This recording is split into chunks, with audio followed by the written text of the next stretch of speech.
man speaking in the city square, trying to tell somebody that he cares.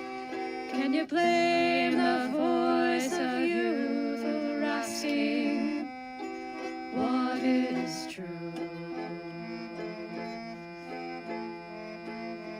Yeah, the ones that you're calling wild are gonna be the leaders in a little while.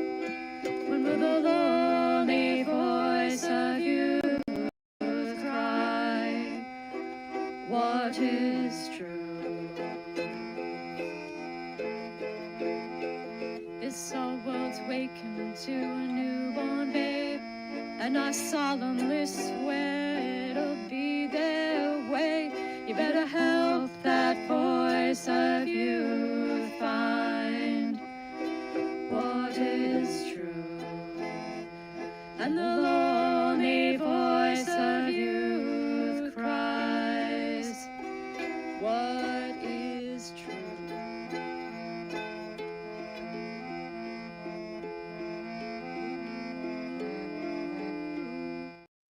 All right, welcome in everybody. As you can see, I'm experimenting with the lighting today, so you have to let me know how it is. Does it suck? Is it the best lighting ever? Who knows? You get to decide.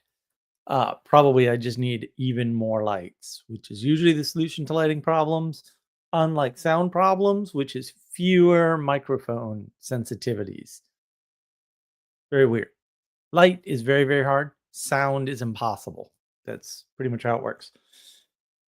So it has been a hell of a week. More chaos indeed. I don't expect that to get better, but I do expect it to get much, much worse. So hang on tight, kiddies. Yeah, there's definitely going to be more chaos in the world. Ixnod, lighting looks good. Okay, well, that's good to know. Yeah, I got it. I definitely got to do. I got a lot of fixes to do, but I figured I'd try this just to see how it went. I tried a bunch of other things earlier too, and I was just like, "No, that's not gonna work. No, that's not gonna work."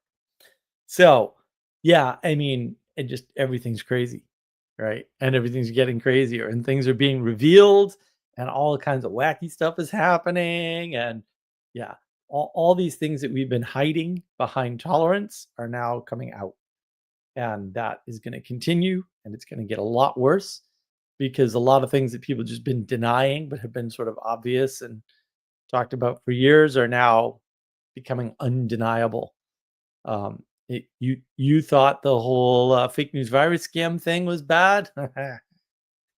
You got another thing coming. Good song. Good song. So I got my Sampel. All right, my nice big bottle. I've got my Muppet cup. Have you considered? You should consider buying one of these because they're great. Um, oh, nice, nice. So Polly's lighting is great. Mine could be worse. Gee, thanks. That's fantastic. I guess. I guess if that's where we're at, then that's where we're at. I've got some wafer cookies. Excellent. I've got my mug number 1 here in the pirate realm. It's got some nice Herbamate chai.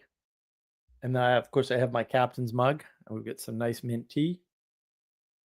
So we are ready to rock and roll. It's not apocalypse. All the bugs are running. Yeah, well, the big revealing is coming. Let me tell you, it's gonna. Well, there'll just be continual revealings until we sort of admit the way the world is. Well, the 4th apocalypse of the year.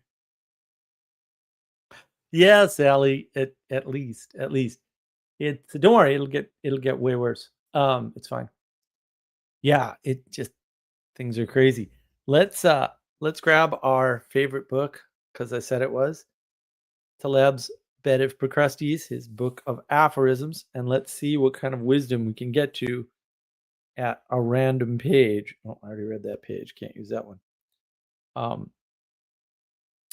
True humility is when you can surprise yourself more than others. The rest is either shyness or good marketing.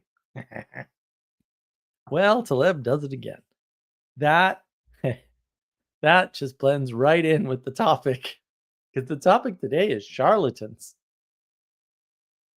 Uh, and I sort of hinted at some of this. So we had a great chat with Professor Rachel Fulton Brown, who is awesome, and I think she sort of revealed in the chat that she was like, "Oh, I'm starting to see what you're doing now." Like, yes, excellent. That's wonderful. We've been bouncing around to various different people, particularly online people, and saying like, "Hey, we'd like to help you, and this is what we're doing." And they were like, "Oh, we don't get it." And fair enough. Fair enough. So it's yeah, it's going to get more interesting, not less. And we're going to do more stuff on manners. So we actually employed the AI to do some manners stuff for us, and then we've got a team member working on manners, and that's going to be interesting because I think realizing that some people were never formed with manners, which explains a lot of behavior everywhere. And once you don't have that foundation, the odds that you'll just flat out shoot somebody in a ritual where you write the name or something on a bullet and then fire it from a gun. By the way, that's magic. That's like actual occultism. That's what that is. It actually says that like in occult books, and not one or two, by the way, but pretty much all of them. So if you were wondering where that came from, also it's a pattern. I'm not saying they read the book. I'm saying that there's a pattern to occult behavior. That pattern will manifest. Don't tell James Lindsay. He thinks everything's a lineage and comes straight line from a place. But nope, people reinvent bad patterns all the time. The patterns that are hard to invent are the good ones. That's why you need large, long-lasting structures over time to help you with that. Not necessarily preserve the pattern because you're always perfecting it. That's where people get confused. But also, you kind of need a mechanism like that that lasts through time. So a bunch of patterns that actually exist are wrapped up in this idea of the charlatan. And we have so many charlatans now that I thought it was well past due that we sort of talk about this. One who pretends to knowledge, skill, importance, etc., etc. 1610s from the French. Charlatan, mountebank, babbler, right? From the Italian, charlatano, a quack, right? As a duck, quack, quack, right? To prat, babble, right? Chat, prattle, quacking. Yeah. And how do you know when someone's quacking in a world where you don't acknowledge any experts? Because that is really the problem of charlatanism at this point is, yeah, maybe I can agree that the people who say they're experts are not in fact experts. That would make them charlatans. So we at some point went horribly wrong and gave charlatans credentials, and all they've been doing is quacking. If you need an example of that, you can watch Michael Levin talk anywhere ever. And there you go. Talk about a charlatan. So most charlatans are people who are, or worse yet, think they are above average intelligence. And they think they figured out something that others aren't seeing. Those aren't the only charlatans, right? Those are just the most common type because it's something you can fall into without realizing it yourself. That's what makes it dangerous. And the thing is, and this is a problem, right? This is a problem.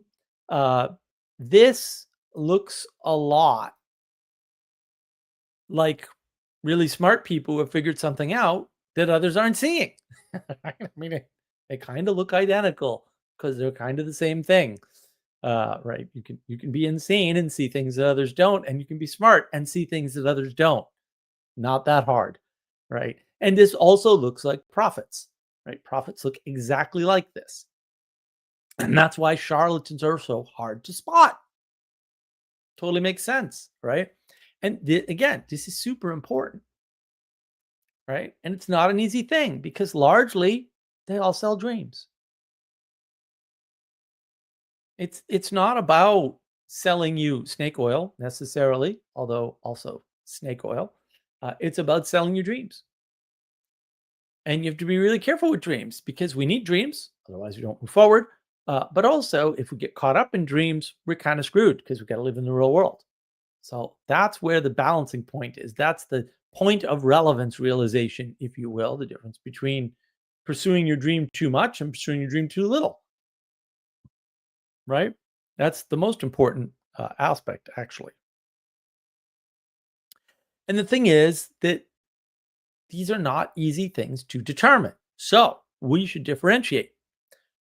Charlatans often play on one thing in particular, distracting you from problems that you could address. Often by showing you problems, which might not even be problems because they may not have solutions. If something doesn't have a solution, it's not a problem, right? So John Vervaeke, as much as I loved him and enjoyed his tutelage, will say something like grief is a perennial problem. Grief is not a problem because it does not have a solution. It may be a perennial pattern. It may be a perennial issue. It may be a perennial rite of passage, but it's certainly not a problem because you don't solve it. There's no solution to grief. You have to go through it. Things you have to go through to get through are not problems because they do not have solutions. It's real simple, actually. This is why I'm always confused when people don't get it.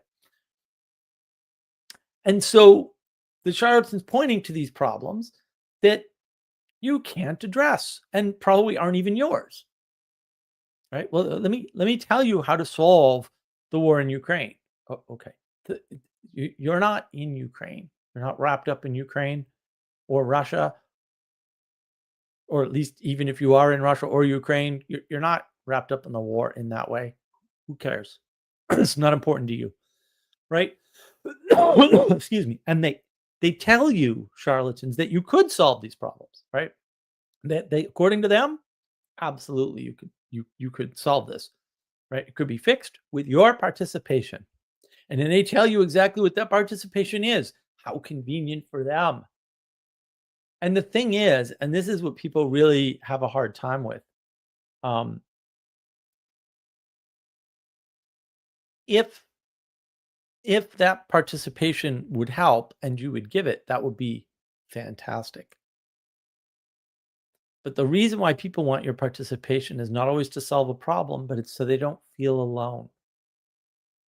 So the more people that believe what I believe, the less alone I am, particularly in the age of gnosis and on the internet. That's a bigger and bigger problem, right? Because you're already alone. You're already on the stupid internet. I mean, you're not, right? You're taking at least some of your time, energy, attention away from the people around you, right? So that participation is not necessarily towards the end goal as stated. It might be towards the end goal of the charlatan not feeling alone. This is roughly how trolls function, right? They don't care what kind of attention they get, positive or negative, just so long as they get attention. And so it's very hard to figure out what to do with a situation like that when you don't understand the power of attention, because that's what charlatans are playing on. They're playing with, playing on, and playing for attention. And obviously, along with that comes your time and energy. And of course, this participation is fake, and you can't impact the things that charlatan tells you can. You can't talk to the dead, right? There is no psychic realm where you discuss things with the dead through a medium. Like that's not actual. And I'm not saying that things like that don't happen. I'm saying that the mode of participation is fake. Two very different things, right? Because this is where correlation is not causation. Right? The fact that things happen doesn't mean they happen the way you think they happen. That's basically correlation is not causation in a nutshell, by the way. Don't tell the scientists that. They'd freak out. So all of this is a way to steal your time, energy, and attention, right? To make their tribe bigger so they're less alone. to make things better, to make them feel like their beliefs are not crazy. And that gets really dangerous because sometimes their beliefs are crazy. And another trick that charlatans use, because it's a really effective one, given if evolutionary theory set, because evolution is not a theory, it's a set of theories, hypotheses, untestable ideas, and mostly inference. By the way, most of what they call evolution is inference. Untestable inference is not scientific. But if that's true, and I believe evolution is a set of true observations about the world, doom and gloom. That's the best tool a charlatan has, doom and gloom.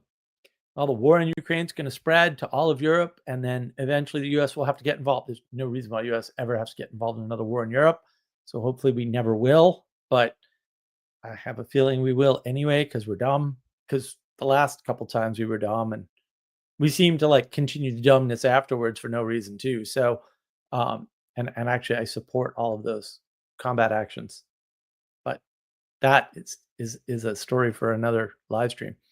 And that way of activating your emotions to override your logic, right? So that you're susceptible to manipulation. As your emotions allow people to give you frameworks that skip over all of the safeguards that your brain has through logic, reason, rationality, right?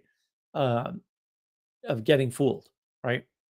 You don't even notice inconsistencies. And once a thread of rationality is established, right? Oh, there's a war. Wars tend to get bigger. It's actually true, right? So therefore, the war will spread into Europe. Okay, that actually doesn't seem impossible, right? And therefore, the U.S. will get involved. Like these are all interesting rationalizations. They're highly logical, right? They're highly well reasoned. But I mean, that's not likely to happen actually for a number of good reasons. And what people tend to do is they'll do the chain, right? The guy got shot, and then this happened, and then that happened, and then that happened, and then you have the Great War. Maybe.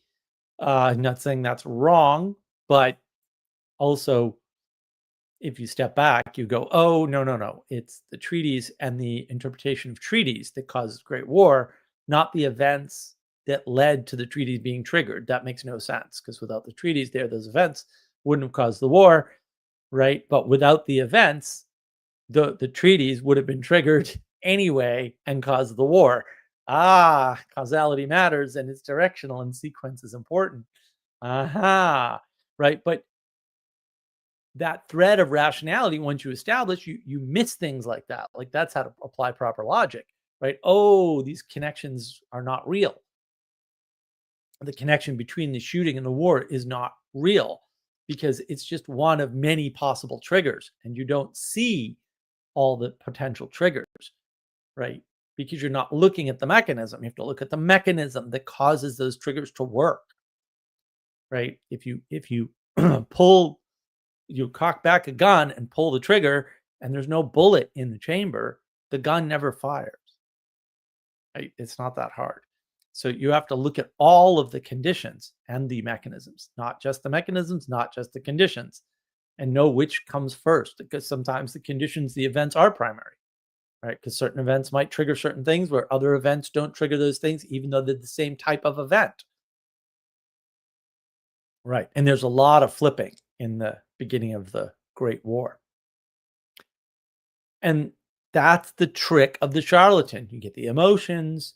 Oh, war. Oh, spreading. Oh, the United States. Oh, my goodness. And then you don't think about the likelihood of it anymore. You don't think, why would the United States get into another war with Russia?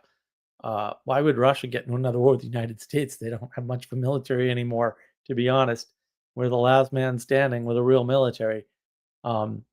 Yeah, it's hard to say. And first they have to burn through Europe, which, you know what side that I'm on. Once the thread of rationality is established, you miss all these details. They're all gone. They're not available to you, right?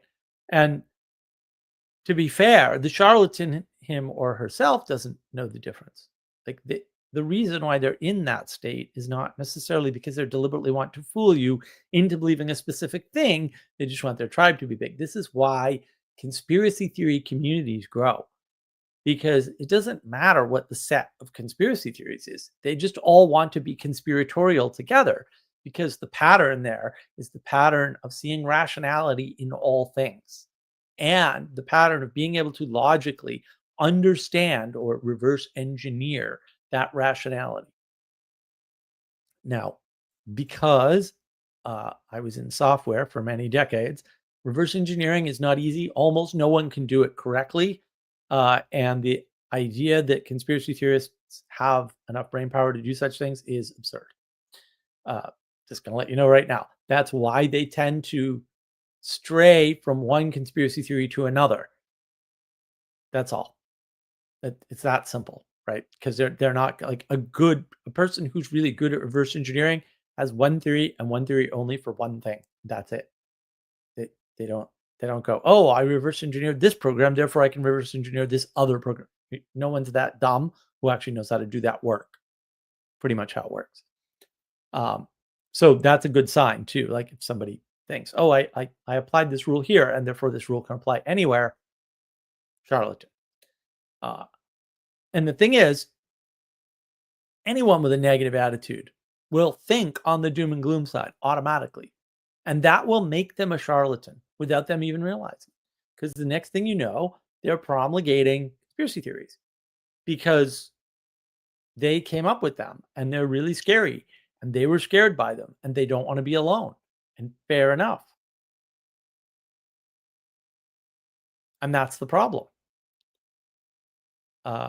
I think that the problem with conspiracies is that if the world were that tight and that rational, it wouldn't look like it does. That should be clear. That should tell you right away that there's a lot more going on, and that if you could do the math, and some people can, and I can, unfortunately, you can see all the sort of opportunities that get missed in like ridiculous moments, and you're like, wow, how did that not come together?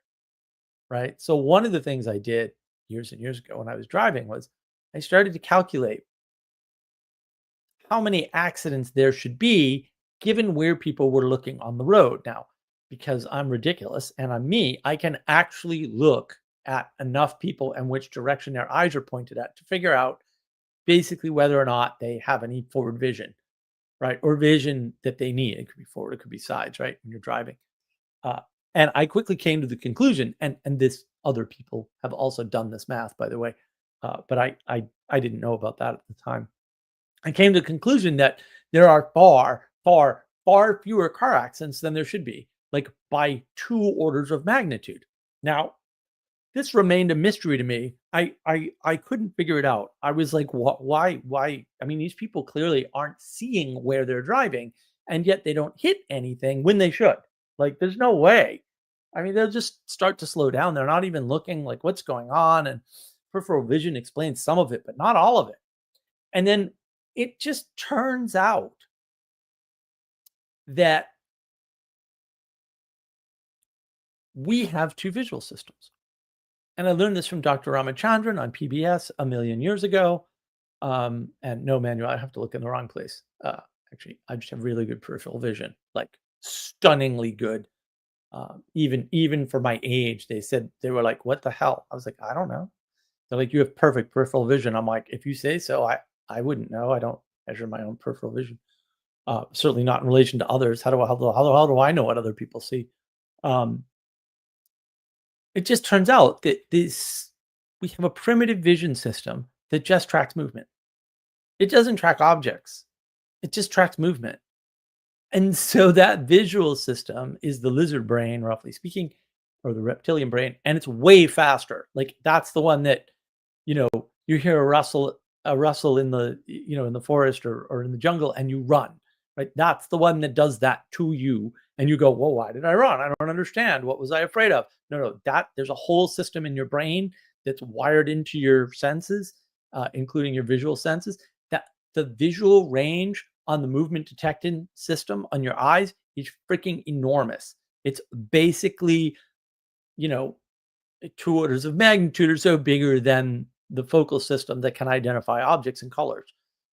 So that explained that. Um, and and that was what was so interesting, is that we have these systems.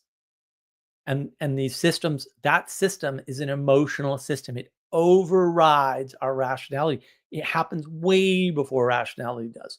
It happens way before identification. They've measured this. It happens before you identify an object, you react to it. They've measured the 6 ways to Sunday in, like, I think in the 70s. This has been known about forever. And that's the thing. That system is easy to hijack if you know what you're doing. And everybody, irrespective of IQ, is susceptible to it. Your IQ has no impact on it whatsoever, because your IQ only really measures the slow system of thinking. And the thing is, another trick that people get easily fooled by is engagement with baseline facts. Charlatans often base their statements on a lie, something that is completely false. Now, that lie may not be something that they know is a lie. Usually people are stupid, they don't know, and people often believe they, quote, know something or found out something or learned something, when in fact they were just told it and believed it, because almost everything we do is tell and believe and not learn or rationalize or research or figure out. Almost no one ever researches anything, including anything on the internet, despite having the entire internet available in the palm of their hands. The number of times I have people tell people, go Google it right now, because they just thought they knew something that was completely wrong, and Google knew all along. I couldn't tell you. It's billions, at least billions of times, billions. It's so insane. So these charlatans base something on a lie. And my favorite charlatans, and the ones that were bothering me today, happen to be the Bitcoin bros, right? So the first thing the Bitcoin people will tell you about Bitcoin is that it's a peer-to-peer transaction system. Okay. Now, this is so unbelievably cannot possibly be freaking true that it's hard to imagine that they're still using it. Bitcoin is not peer-to-peer. How do you know, Mark? Because there are freaking transaction fees. If it were peer-to-peer, how could there would be no transactor to pay fees to? That makes no sense. Also, Bitcoin is a network. It's decentralized. Well, if it's decentralized, then the problem becomes you have to have a way to keep track of who does what. Otherwise, no trade occurred and no value could be assessed. It's not that hard. And then it just turns out that in the Bitcoin network, you need 51% consensus. So 51% of the people in the node network, not the transactors, they don't have anything to do with this, have to vote and agree that the vote is that. And once they agree the transaction has happened and everybody gets paid the transaction fee, then your transaction after 10 plus minutes is finally official. How is that peer-to-peer? Oh my goodness. Forget about the strict technical definition in computers, which is well known and certainly doesn't match anything Bitcoin could ever possibly do, right? It's predicated on this. Oh, it's a peer-to-peer transaction system. No, it's not. No, it's not. You're trading a centralized bank for a decentralized bank. You moron. You're just switching banks. And then because they say it's peer-to-peer, they draw all kinds of conclusions about what's going to happen and what should happen. And of course, famously, everything the Bitcoin people have predicted has been completely wrong. Like, they've been so unbelievably wrong about so unbelievably everything, and their time frames and their dollar amounts. And it doesn't matter what time frame you operate on. It's insane. You would think that they'd give up and at least say, well, we like this thing. We know what it's good for. We're going to use it for the one thing it's good for, which is large money transfer, particularly across borders, right? Where banking fees actually matter. Banking fees between you and the store do not matter. Those are tiny.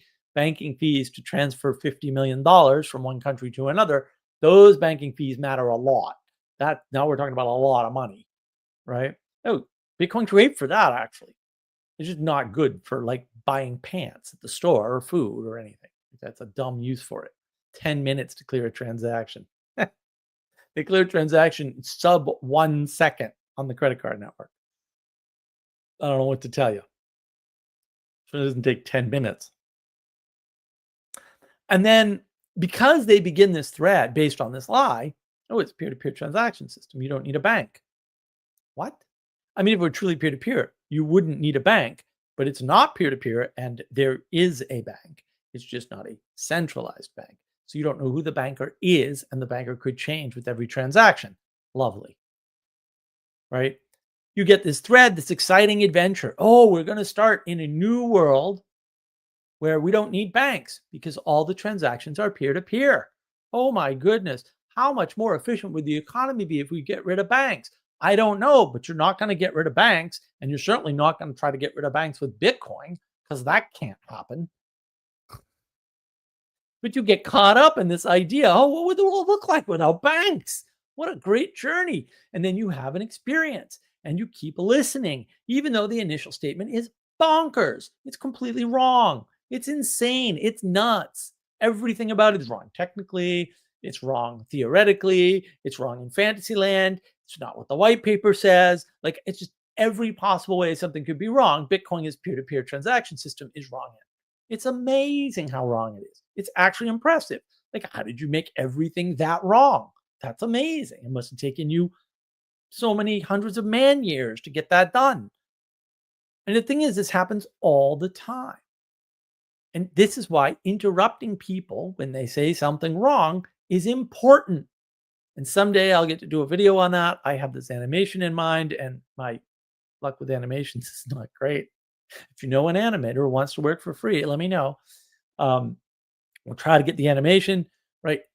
Once the lie is stated and the first step of the journey is done, it's very hard to convince anybody after that point. Right after that point, you're already finished. How the argument plays out is actually irrelevant. And the fact that you dismantle the lie after the journey's already done will not change minds. You see this all the time on the internet. You see it all the time. Right? You see it with guys like Destiny. You saw it with Sam Harris. Sam Harris is famous for this, right? Sam Harris, Jordan Peterson had this debate. Everybody on the Peterson side says Peterson won. Everybody on the Harris side says Harris won. No one changed any minds at all. Because the logic, reason, and rationality is not the issue. They're both making logical, reasonable, and rational statements. It's just that everything Sam Harris says as a starting supposition is wrong. And only half the things Peterson says as starting suppositions are wrong. Peterson's clearly far more right than Sam Harris will ever be, probably about anything. But people don't see it. So they hunker down in their tribe. And well, they should. Because if you're trying to convince people with logic, reason, and rationality, all the evidence is that that doesn't work. It doesn't work well enough to be useful anyway. And I'm not saying it never works, but on large groups, the larger the group, the less likely it is to work, guys. I hate to break it to you. Logic, reason, and rationality doesn't scale past one person. There's a reason for that, by the way. And that's because the magic is not in the logic, reason, and rationality as much as the sciencey people want it to work that way, with objective material reality as their shining standard that they fail to mention every single time they talk. And therefore, logic, reason, rationality would definitely lead you to the correct conclusion. No, it wouldn't.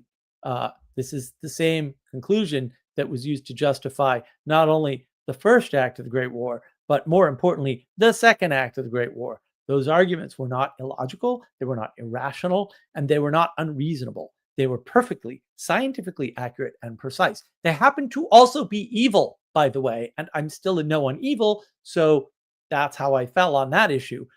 This is why I never had the qualm that Dr. Peterson had about, well, is it just an arbitrary? No, I knew it wasn't arbitrary. Like, I can tell the evil part when I see it. It's not really that hard. Maybe it was for him. I can understand, growing up in Canada in particular, why people would be confused, but also this isn't that hard, people. It's not that hard. I had a series of comment thread I'm still commenting on it for some reason. Oh, you said the American Revolution was the only successful one, but like, what about Russia? What about France? Okay, and I pointed out in my initial response, well, thing is, they killed a bunch of their own people and installed a government, right? And in the case of France, they're on their fifth republic, so clearly that didn't work. And in fact, the result of the French Revolution was Napoleon crowning himself emperor of the European continent. So I would say that revolution failed. Maybe you feel differently about it. So the argument was, well, yeah, but they installed a new government. And I was like, all right, but the point is all the revolutionaries always die, every single one of them. That might be a hint, by the way. Uh, right? That didn't happen in the American Revolution.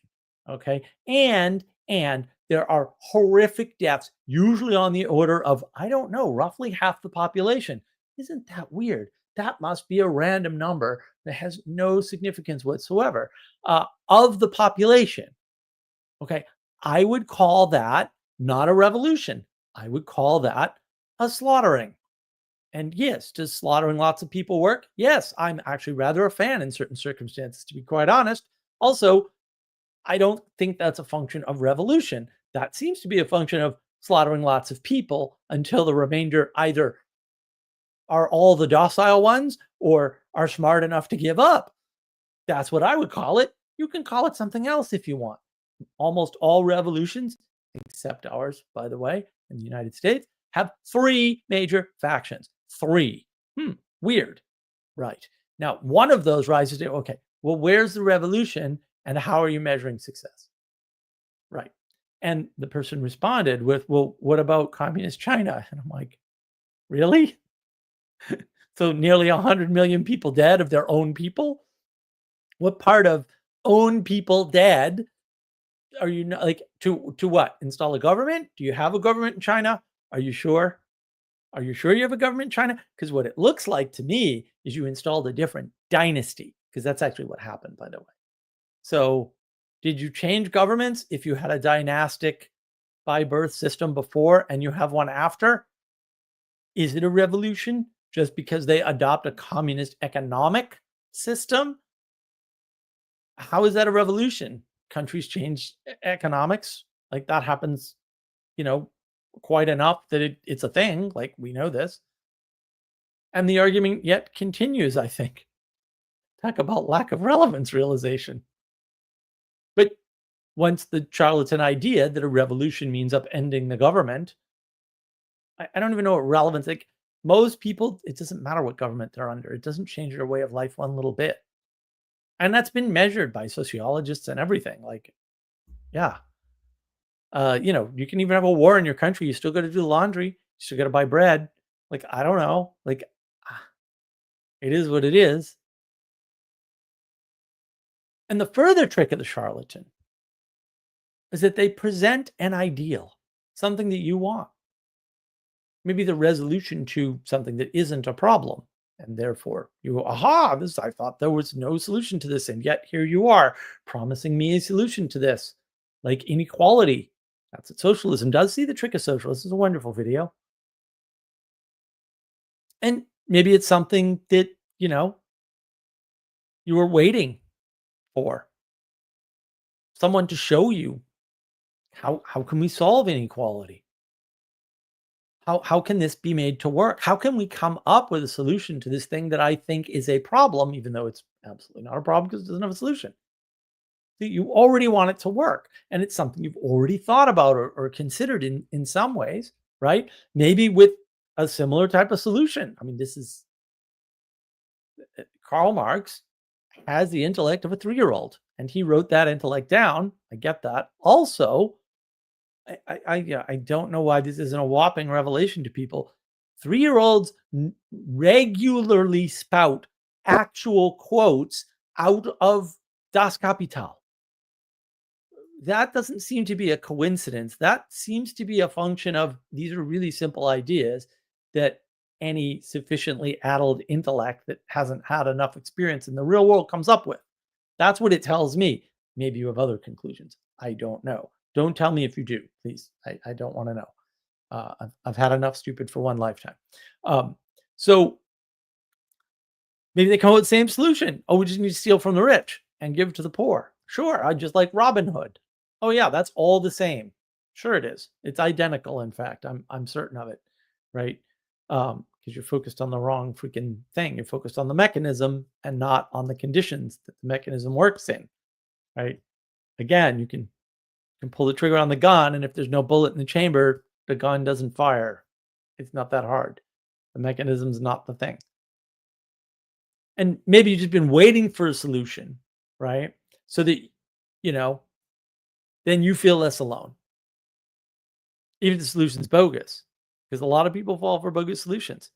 And that's the thing. The charlatan offers you the solution that you already wanted to a problem that you already sensed, or a new problem that he's giving you in the world. And you're like, aha, we could fix this, right? And now you're not alone. The problem is, if it's two crazy people with crazy thoughts that happen to be the same, now you have a big problem. So before you had two little problems, now you have one very large problem. And that's often what these things are. Sometimes they form cults, by the way. Not a great thing.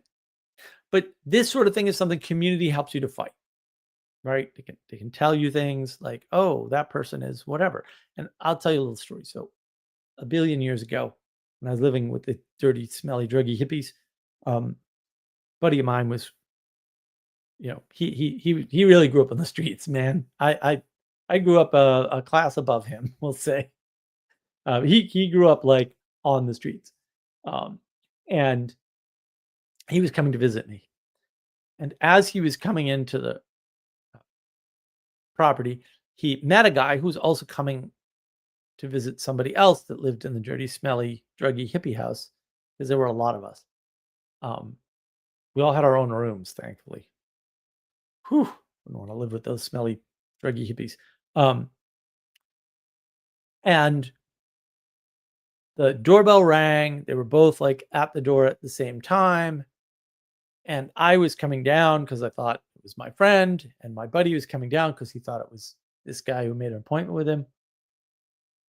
And I got the door, my buddy's coming up, and I was like, oh, Ted here, he's got an appointment with this guy, and I want to hear what he has to say. And he goes, why? He's an Amway salesman. Like, what do you know?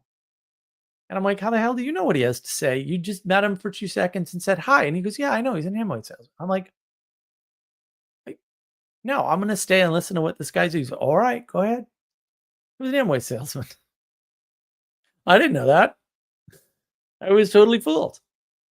He knew right away just by looking at the guy, basically, which, later on, I got some of those skills, thankfully. But yeah, I mean, community helps. They could just tell you, no, those are gypsies, stay away, right? Or whatever it is. Those are dirty, smelly, druggy hippies. Get away. Well, those are crystal hippies. They're fine as long as you don't listen to them too closely, right? Whatever it is. The community helps you against that sort of a problem, right? It's not perfect. Communities aren't perfect. People aren't perfect. Communities are made up of people. Nah, must be a coincidence. So the charlatan often relies on basic confusion. One thing that they do is renaming, right? They can rename things, and it's really sneaky. You don't really know that they're talking about something else because it sounds different, right? Things like consensus, they can say, oh, consensus. Well, consensus is another word for democracy. And we know why that doesn't work. The ancient Greeks wrote about the problems of democracy. And people sell old ideas as new by renaming democracy consensus. Same thing. Or using an abstraction that reduces back to something else. So you can say something like the metaphysics of X, right? But you should just say the religion of X, because that's what you're actually talking about. You're placing something at the top and you're making derivations from there, that's a religion in all cases. And the thing is, people want to change. They want to control that change. So they come up with a new system that isn't new because nothing is new under the sun, as it were. It's all vanity, as it says in Ecclesiastes itself. And that's a trick of charlatans. They use it quite often. And again, they're not all like knowing malicious agents. A lot of these people were just given the internet or something when they shouldn't have been, maybe. If they should be on the internet. Some people shouldn't be on the internet. It's not good for them, and it's not good for everybody that sees them. And by some, I mean almost all of them. In other words, get off my internet. I was here first. And all of this points to two very important things. The agenosis, to talk about all the time, that's knowledge as propositions as the highest value, and the rise of the internet. I'm working on a Substack article. I've been sick this week, so I couldn't really sit down and finish it, but I'm going to link those two together in my Substack article, my Mark of Wisdom Substack. And those lenses combine to increase the charlatan. In other words, each individual charlatan now has leverage, and it just makes more charlatans because technology, especially accelerating technologies, make more stuff, right? Very quickly and easily, and they commoditize everything very quickly. And with the collapse of academia, you end up with a mess indeed. And we have had all of those conditions, oddly, or maybe not so oddly enough.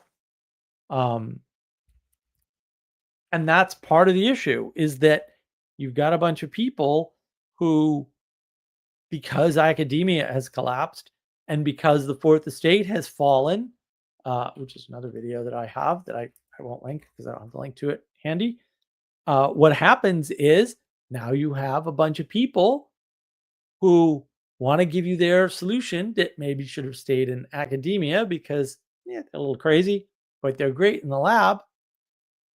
It's most of them, by the way. Now they're just sharing their ideas with everybody, and that's not better. But it is worse. So that's good. That's good to know.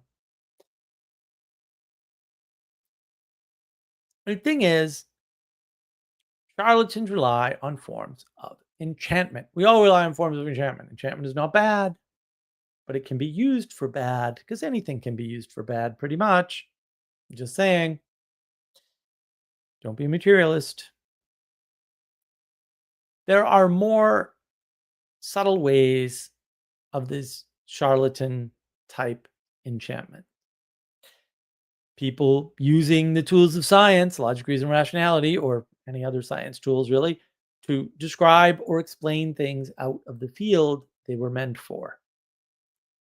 For example, you'd use the term opponent processing, which comes from a white paper about how we do vision. A, the use of opponent processing is erroneous in the paper. B, you can't just take a term from vision and apply it to psychology or sociology. You can't take a psychology term and necessarily apply it to sociology. These are errors in science. They're errors in thought. They're errors, period. Charlatans use those all the time. Charlatans also like to use recent terms, any sciencey term that comes up, to understand the past. This is anachronistic. That's what an anachronism is, trying to use a more recent term to describe something older, right? That's very bad, right? Because it fools you into thinking you understand something that you do not and likely cannot using that term. Recently, there was a dust up on Twitter where I was pointing out something was anachronistic, and what actually happened was somebody got into an argument with me about whether or not network effects were real. Like, okay, well, this is both of those errors. First of all, network effects is used to describe the effects in a computer network. like actually. So they are man-made, man-controlled, man-controllable, and adjustable effects. Yes, yes, entirely, by the way, that only happen in a tightly controlled mechanical system. Now, you can object that electronic systems are not mechanical, and I will say, well, they are if you believe that electricity moves, right? And then what is electricity moving? Oh, it's flipping a bunch of gates, and right, this is a big computer. Anything you can do with an electronic transistor computer, you can do with a mechanical computer. I hate to break it to you. And I know this because all the things we do with electronic computers have been done and were being done with mechanical computers first. It's not that hard to figure out, really. We can argue about whether or not it's practical to have a mechanical computer do GPU calculations. I don't think it's practical, but it certainly is possible. In fact, all of the electronic systems, and in fact, all the drug discovery is done by using mechanical analogs for everything. Oops. Yes, they use mechanical analogs to figure out the chemistry for drug delivery. Sorry, that's just the way it is. We're hardcore materialists. Science is stuck with material. Another one of these sorts of enchantment is that we can fix that problem. But, and maybe it is a problem, like maybe it's a legit problem. Like, how do we fix homelessness? Well, I would argue homelessness isn't a problem. It's a condition that has many different causes, and therefore you can't fix homelessness because there's no single solution to it. And therefore it's just what happens when any number of problems manifests. But the question is, we aren't today. And so the question arises, well, can we fix it? Like, we can't be the first person to notice homelessness in the world, right? Nope, we're not. And we can't be the first people to be working on homelessness. Nope. And so who's worked on it and what have they tried and why didn't it work? Oh, a little bit of research goes a long way. It turns out you can't just give people homes. That's been tried. It doesn't work. Oh, weird. We know why it doesn't work. That's well studied, right? Universal basic income, been tried. Tons of white papers on UBI, tons. UBI experiments at the country level, UBI experiments at the city level, UBI experiments at the country level or county level, right? All kinds, at all levels, never works. It never works for the exact same reasons that everybody says it never works, who doesn't like it. That's because they did their research. So the difference between somebody who supports UBI and somebody who doesn't is basically intelligence, right? Intelligent people who do research know why UBI is a bad idea because it's well studied. So maybe the reason why we can't fix that problem or haven't fixed that problem is because we can't. And maybe it's a problem, and maybe in theory we could, but we actually can't for whatever reason that we may not even understand. So I'm not even saying that it's not a problem because we can't fix it, because it may be that we could in theory fix it, and therefore it is a problem, but maybe in practice there are reasons why it's not fixed. Another trick that charlatans use, and this is quite a pernicious trick that a lot of charlatans use, appealing to the personal, private perspective. Could be your own or could be theirs. They could get into this thing where they say, listen, I had this condition. My skin was all blotchy. I drank this tonic. Now it's not blotchy. You could have a bunch of witnesses say, yep, that absolutely happened. Correlation versus causation comes into play here. Random chance comes into play here, right? Confounding factors comes into play here. Could be that that tonic contained something that you needed to clear up your personal skin blotches. Maybe that certainly you're missing something, right? That doesn't mean it will work for any other person on the planet, though. Oops, right?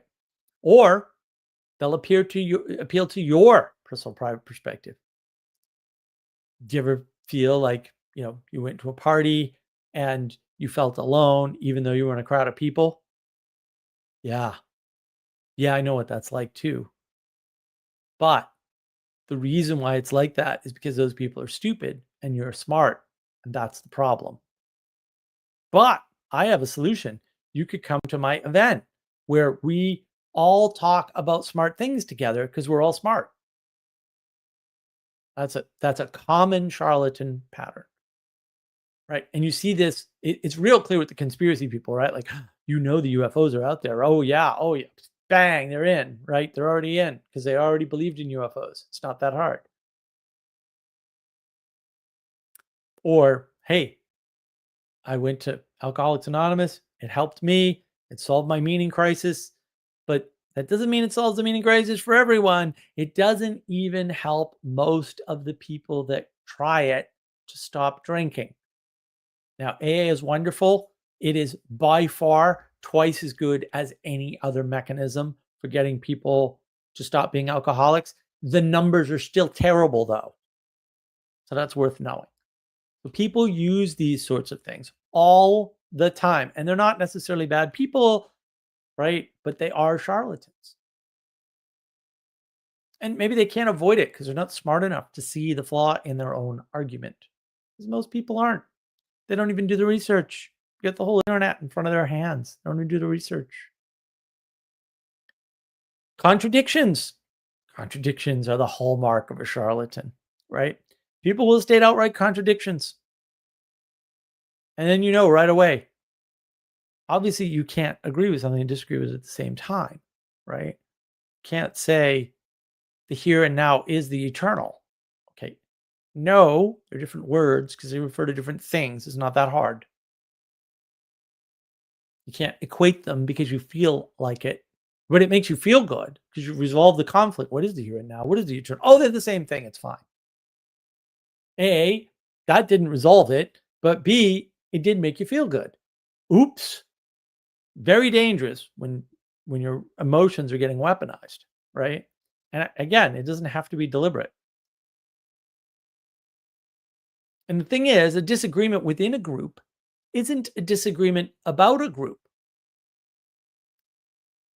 Those are different things, and hence different sentences using different words, right? But disagreement on who is and who is out of a group, right? Or inability to identify that is proof that there is no group. So the rule is asymmetrical. It doesn't reverse. That's good contrast. Now we can see, right? Things where you can't identify who is in and who is out clearly are unidentifiable as groups by definition. Hence, claiming the group exists is an error. It's a contradiction. You can't say, well, we can't really tell you who's in the group, right? You can't say things like, well, we have this thing that we do together and, we call it this. It's like, oh, okay, that's fine. What is it? And then if you're unable to describe it, we'll say reliably and consistently to multiple people. It's probably not a thing. It's probably just personal experience you had with a group. And that's fine. Groups come and go. People form groups at the grocery store while shopping. This isn't really interesting. It happens all the time. It happens all the time online in particular because it's easy to form groups online. That's what online is for. It's like all the platforms are there. Like, what is a platform? A platform is a way to actually create groups. That's its function. That's what it's designed for. And so another one of these tells is self-reference. The statement was made earlier today. 1 BTC is worth 1 BTC. And I was like, thanks, genius. $1 is also worth $1. And 1 British pound is worth 1 British pound. And 1 apple is 1 apple. And like, why would you say something like that? It's a universal truth. All self-reference is equal. All of it. Who cares? This isn't interesting. We already knew that. Of course, 1 BTC equals 1 BTC. You said the same thing twice. That's a self-reference. Or the really real. Wait a minute. What would the really real be different from the real? Like, how would that even work? You're using the definition of the word to redefine the same word. That's a self-reference. That doesn't work. If you did that in a computer, it would blow up. It would crash. You'd blue screen the machine. Same word twice, right? Or same root word twice. It's a good hint that nothing was said, even if something was pointed to, right? Because that happens. It wasn't clearly enough pointed to differentiate a stable idea. It didn't happen. If you can't convey the idea consistently and reliably to multiple people, your idea is terrible. It's worthless. It's probably dangerous. It's a good sign of a charlatan. Repurposing words from other languages, as if the concepts they're pointed to are foreign or strange and require a new word or phrase. What do you mean meta? What do you mean metaphysics? Metaphysics is a trick from a publisher who needed to market the books he was trying to sell. It's not a real serious term that refers to anything. He's just trying to tell you, hey, you read the physics. There's a bunch of books that aren't within the corpus of the physics. But I have published them all together in one manuscript because I didn't know what else to do with them and I really need the money. I know, we'll call them metaphysics. Fair enough. It's not even a misuse of the phrase at all. But it certainly doesn't refer to your world belief. What are you talking about? Are you saying your previous world belief was called physics and now you've upgraded your world belief to outside the physics? Because that's actually what you're saying. Also, you're a hardcore materialist and probably a crazy person. Don't use that term. I have a whole video on that. Don't use that term. Like, just, you're almost certainly talking about religion at that point, but maybe you're talking about something else. I can't tell. Metaphysics is so ridiculous. The whole idea of self is already a red flag. Self is a personal, private perspective known only to you. So what are you pointing to? Oh, my true self. Well, what the hell is your false self? Well, that's all the things about me that I don't like, I guess. I don't know.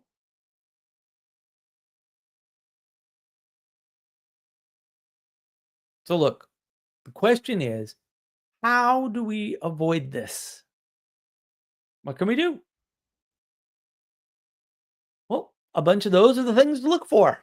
Hope you took notes. Taking notes is a superpower. I know this because I have a video on it on navigating patterns. See how that works? Clever. I'm so clever. But since enchantment is real, you need to be able to implement these things, whether you took notes or not. Maybe you're wicked smart and you don't need to take notes. I doubt it though. Oh, taking notes will make you wicked smarter in any case. First, take notes. Learn to take notes. I have a whole video about this. Learn to take notes. It's easier to catch people in false statements, inconsistent logics, and fake problem creation if you are able to write things down. And this does, unlike most of the things that we'll say Dr. John Vervaeke and others list, this does exact. In other words, if you take notes, particularly in high school, those skills will not require the note taking and they will still manifest. Eventually, it takes years of taking notes. I mean, this is why you should take notes in high school, but whatever. Second tip, time. Take time. Do not rush into things. The emotional appeals are partially to get you to rush into things. It's a well-known tactic of all salesmen. Get the emotion, ask for the thing. Put some scarcity on it. Oh, well, I'm not coming back through town, or, oh, this car's definitely going to sell, or, oh, I have another buyer on the way. Yep. We only have 5 of these. They've been going pretty quick all morning. Right. Take your time. Yep, you're going to miss a few good opportunities for sure. But if you take your time, you'll be able to, over time, tell the good ones from the bad ones in the moment without getting caught up in your emotions, which is a big bonus. Third, and the one that nobody will like, know your limits. If you're prone to rush into things, avoid people with high pitched, fast talking rhetoric. You may miss some good stuff, but the net calculation will be in your favor. Don't worry about losing a few good opportunities to optimize for the best opportunities across time. Each opportunity you take costs you time, energy, and attention. Don't rush into things. Take your time. I have a friend, a very good friend. She's been a friend for a very long time. I went to a high school graduation party. She knows this about herself. She sees an as seen on TV ad. She has a hard time not buying it. Best thing that ever happened to her, streaming services with no ads. She stopped buying those things because she stopped seeing them. Know your limits. If you're susceptible to that, stay away from it. Sorry, I'm susceptible to candy bars. There aren't candy bars in my house. Why? Because if they're here, I'll eat them, and I'll eat all of them, and I'll eat all of them in one sitting. I'd eat one right now in front of you instead of doing this stupid podcast streaming thing. I have a problem. I know I have a problem. That's why I don't buy candy bars. Not that hard. And we should all be doing this. We should all know the things that we're susceptible to so that we can avoid them. And we should all be avoiding things. If you don't know what you're avoiding, the odds are you're captured by so many things that you don't even realize it. So you should know that. What else can we do? Charlatans get upset at easy questions. You can ask them an easy question like, how does that work? They may get upset. If you can't explain how it works, maybe that's because you're full of right. They may deride you for asking the question. Oh, of course you'd ask that. Or ignore your question. Another tell. Michael Levin won't answer any of my very easy questions for him about basic biology and evolution and computer science. I wonder why. Because he's a charlatan. That's why. Right? If they don't have the time, energy, and attention to help you to understand, to work with you, then even if they aren't a charlatan, disengage and seek elsewhere. I've had many, many people come up to me and be like, Mark, I want you to help me with blah, blah, blah, blah, blah. And I'm like, dude, I can't. And they're like, well, they get all offended. I'm like, you don't listen to me. I already can tell you don't listen to me. I would help you with that if I could, but I know that I can't. And for people who come to me and I can help them, I will work with them. A charlatan won't give you their time.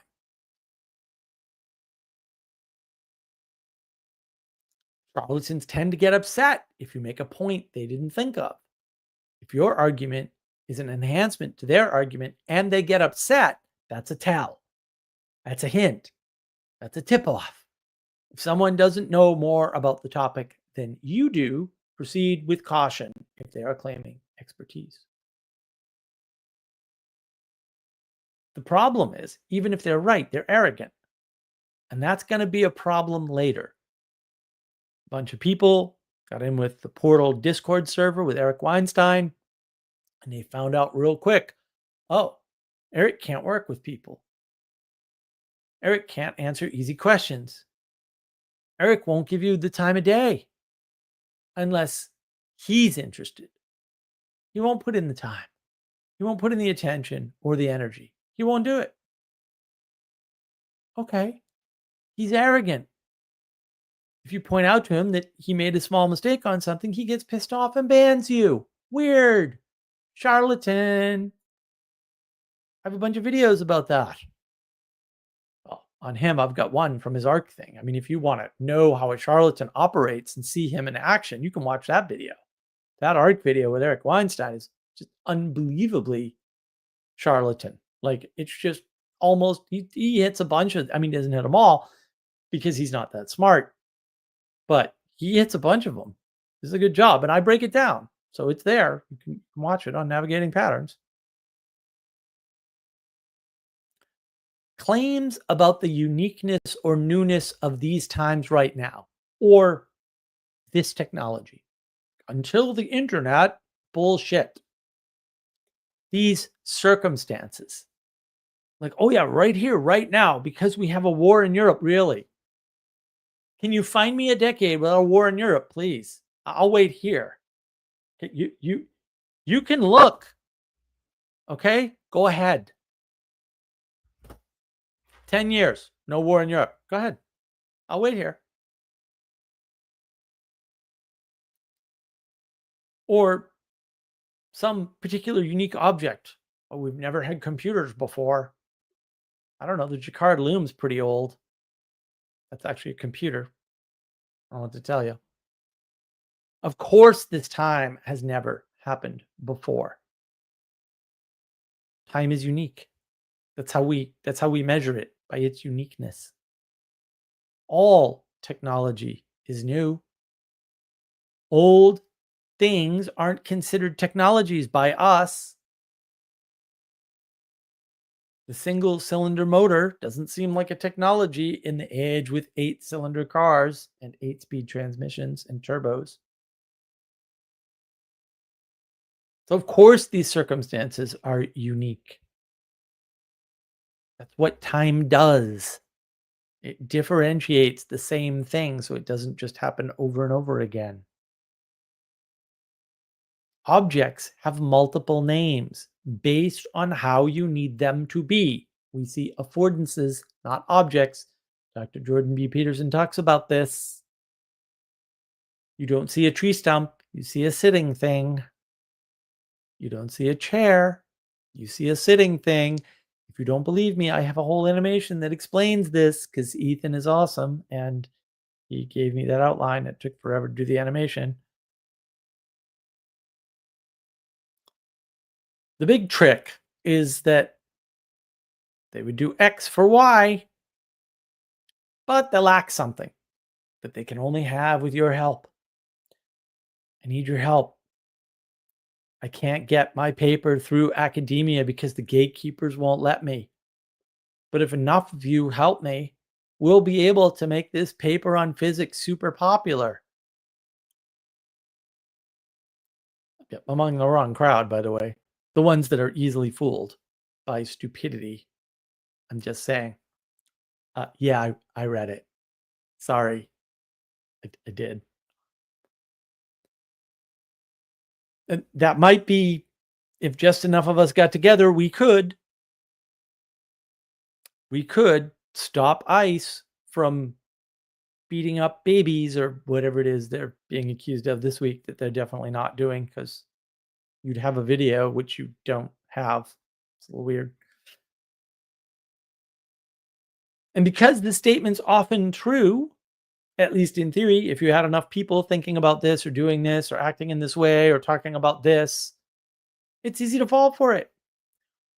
But the issue is that organization is difficult and expensive, especially with respect to just time, energy, and attention, not necessarily dollars. So you end up not being properly utilized.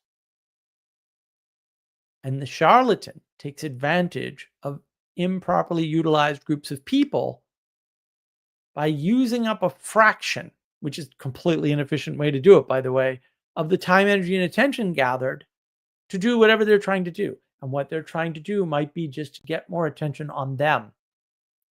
And it may not care about the goal that they're talking about. They may just want a little bit of attention on them. Trolling is entirely that and nothing more. Just an attention grab. It's super inefficient because a lot of people see you, right? All the attention's on the troll and they should be attending to something else. But no, the troll steals all the attention. Something to watch out for. All trolls are charlatans. Charlatans usually know things very well, or too precisely. So they'll have a better idea about electricity than your average electrical engineering graduate. Because it's actually easy to do. By the way, trick I used to use all the time. They'll use things like legalism to dazzle you. Well, precisely speaking, they don't know what causes electricity. That's true. That's absolutely true. They will fake concern with words. Art's really concerned about his paper, even though he called it entertainment. And they won't try to fake their concern with deeds, right? Because ultimately, it's all propositions and zero action. Look at what people do. Don't listen to what they say. There's an asymmetry there, right? If somebody's saying and doing the same thing, that works. If somebody's saying something that they're not doing and they're lying, and you follow what they do, you won't be fooled. If somebody's bad at speaking and they actually mean something, but they're just poor at expressing themselves, but you follow what they do, everything works out fine. 3 conditions, 2 winning conditions, 1 failing condition. Interesting, huh? That's asymmetry. That's why you need 3 things. Otherwise, you're stuck in binary thinking. See my video. The lack of action is always a good hint, especially if there's something that could be done, but just hasn't been done, as I said earlier. Often, things haven't been done because they are impossible. People dismiss your paper because they're gatekeepers, because your paper is dumb. That's why they dismissed your paper. A bunch of people on a Discord server noticed the problems as well, but you yelled at them and got drunk and banned most of them. Good job. Good job. Charlatan confirmed. All right. That is all I have to say about that. So let me go through the comments real quick. Anselman, Pierre Teilhard was a charlatan. Piltdown man hoax. Oh, yeah. I remember that one vaguely. French ducks say con. Maybe. I don't know. I've never met a French duck. If it quacks like a duck, says Manuel. Sally Joe, nothing, not having grief is called a pathology. Yeah, well, pretty much. But it's a problem. It's a perennial problem, Sally. Young God, questions have solutions and problems have answers. Or is it questions? Why? Why are you doing this? It's not. If you feel alone, you're more likely to follow somebody telling you how to participate. Well spotted, sir. See, I don't do all the work. Ixnon and Castle and guys like that know the work pretty damn well. And fill in the gaps. Anselman, some conspiracies are designed to bamboozle. No. Anything looked at in sufficient detail will bamboozle you because your cognition is limited and the world is not. That's the real problem. Right? That's the real problem. Manuel, Mark, looking at the wrong place in order to determine if people are looking at the wrong place. No, as I said earlier, I wasn't doing that at all. I just have really good eyesight. I was actually thinking about this problem earlier today. It's not a problem. You can't solve it. It's fine. Yongod, is it's faster the same as more prone to cause distraction? Sometimes.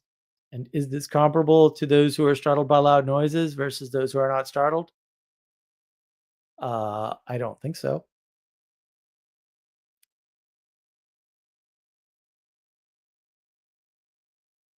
No.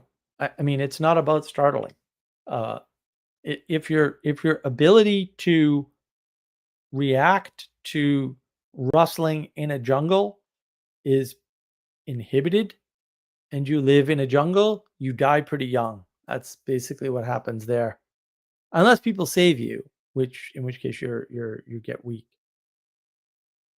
Ixnon, efficiency is not a good telos. Exactly. Well, Efficiency doesn't work in evolutionary terms at all, which just cracks me up that the evolutionary people don't actually realize this, but they seem to be really bad at basic math.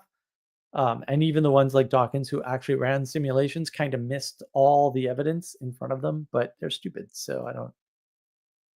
Manual post efficiency actually isn't to tell us it's self-referential. No, efficiency is just a modifier. And if you don't use the right terms, efficiency doesn't exist in a vacuum because it's a modifier.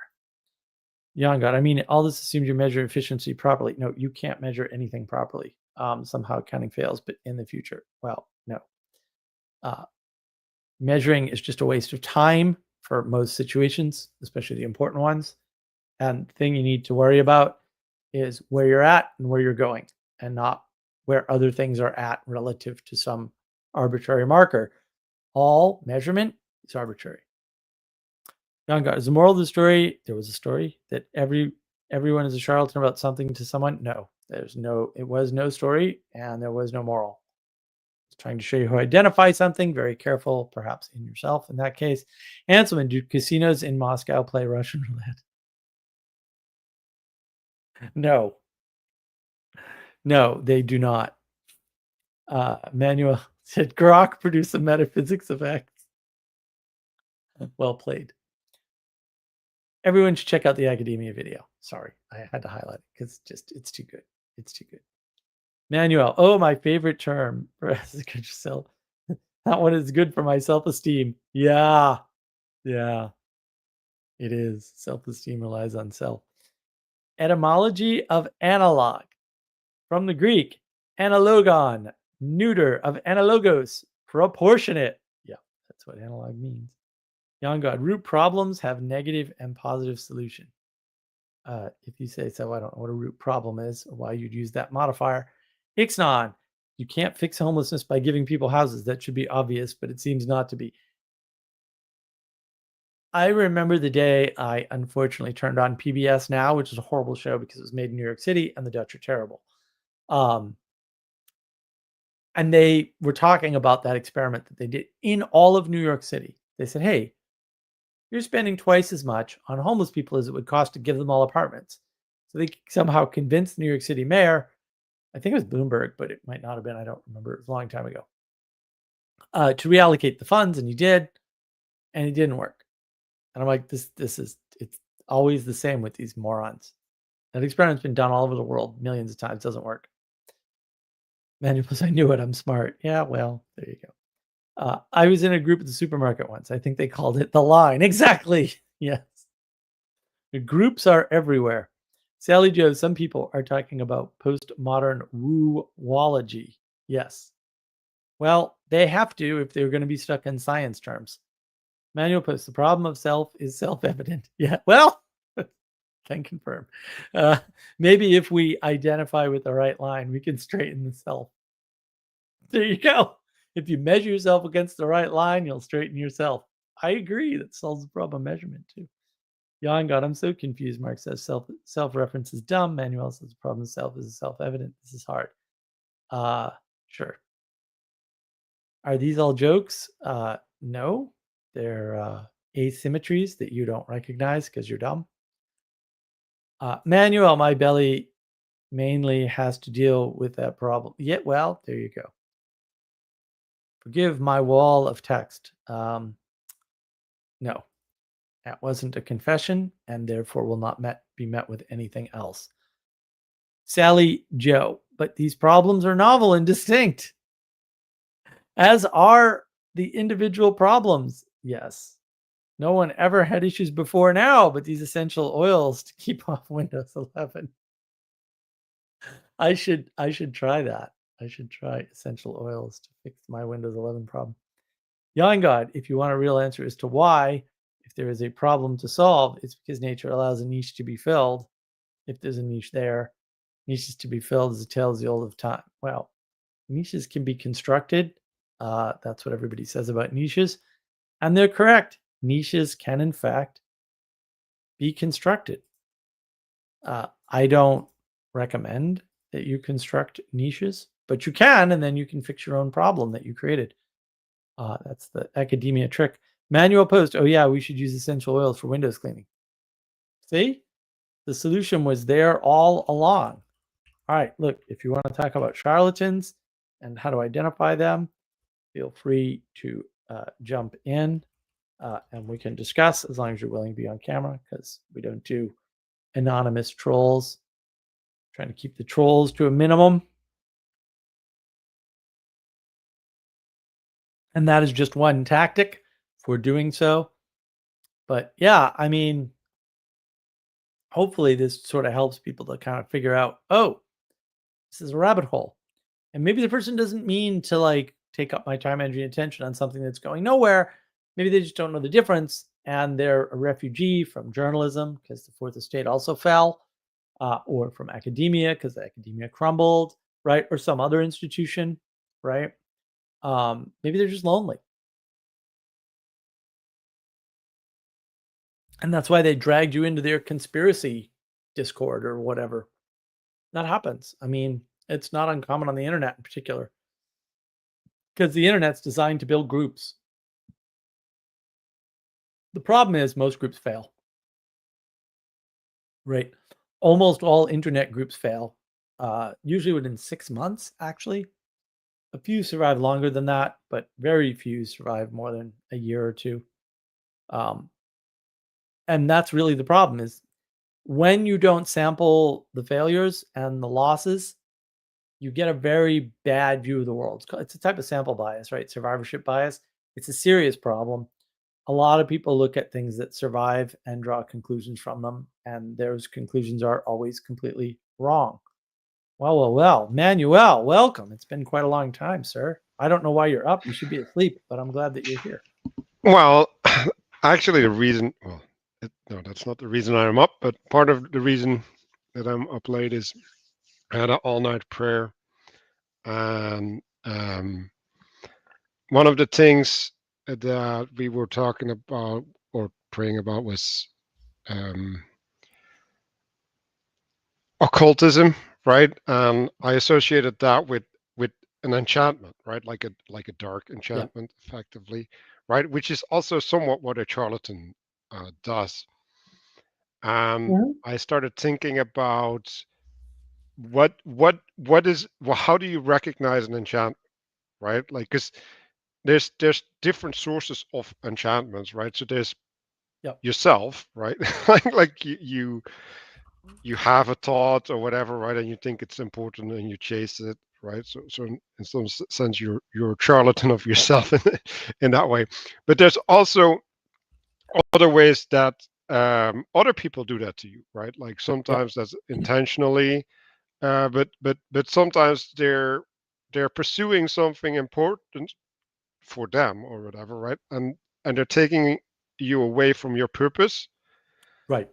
And that was like the thing that I recognized. It's like, okay, like that's the tell, right?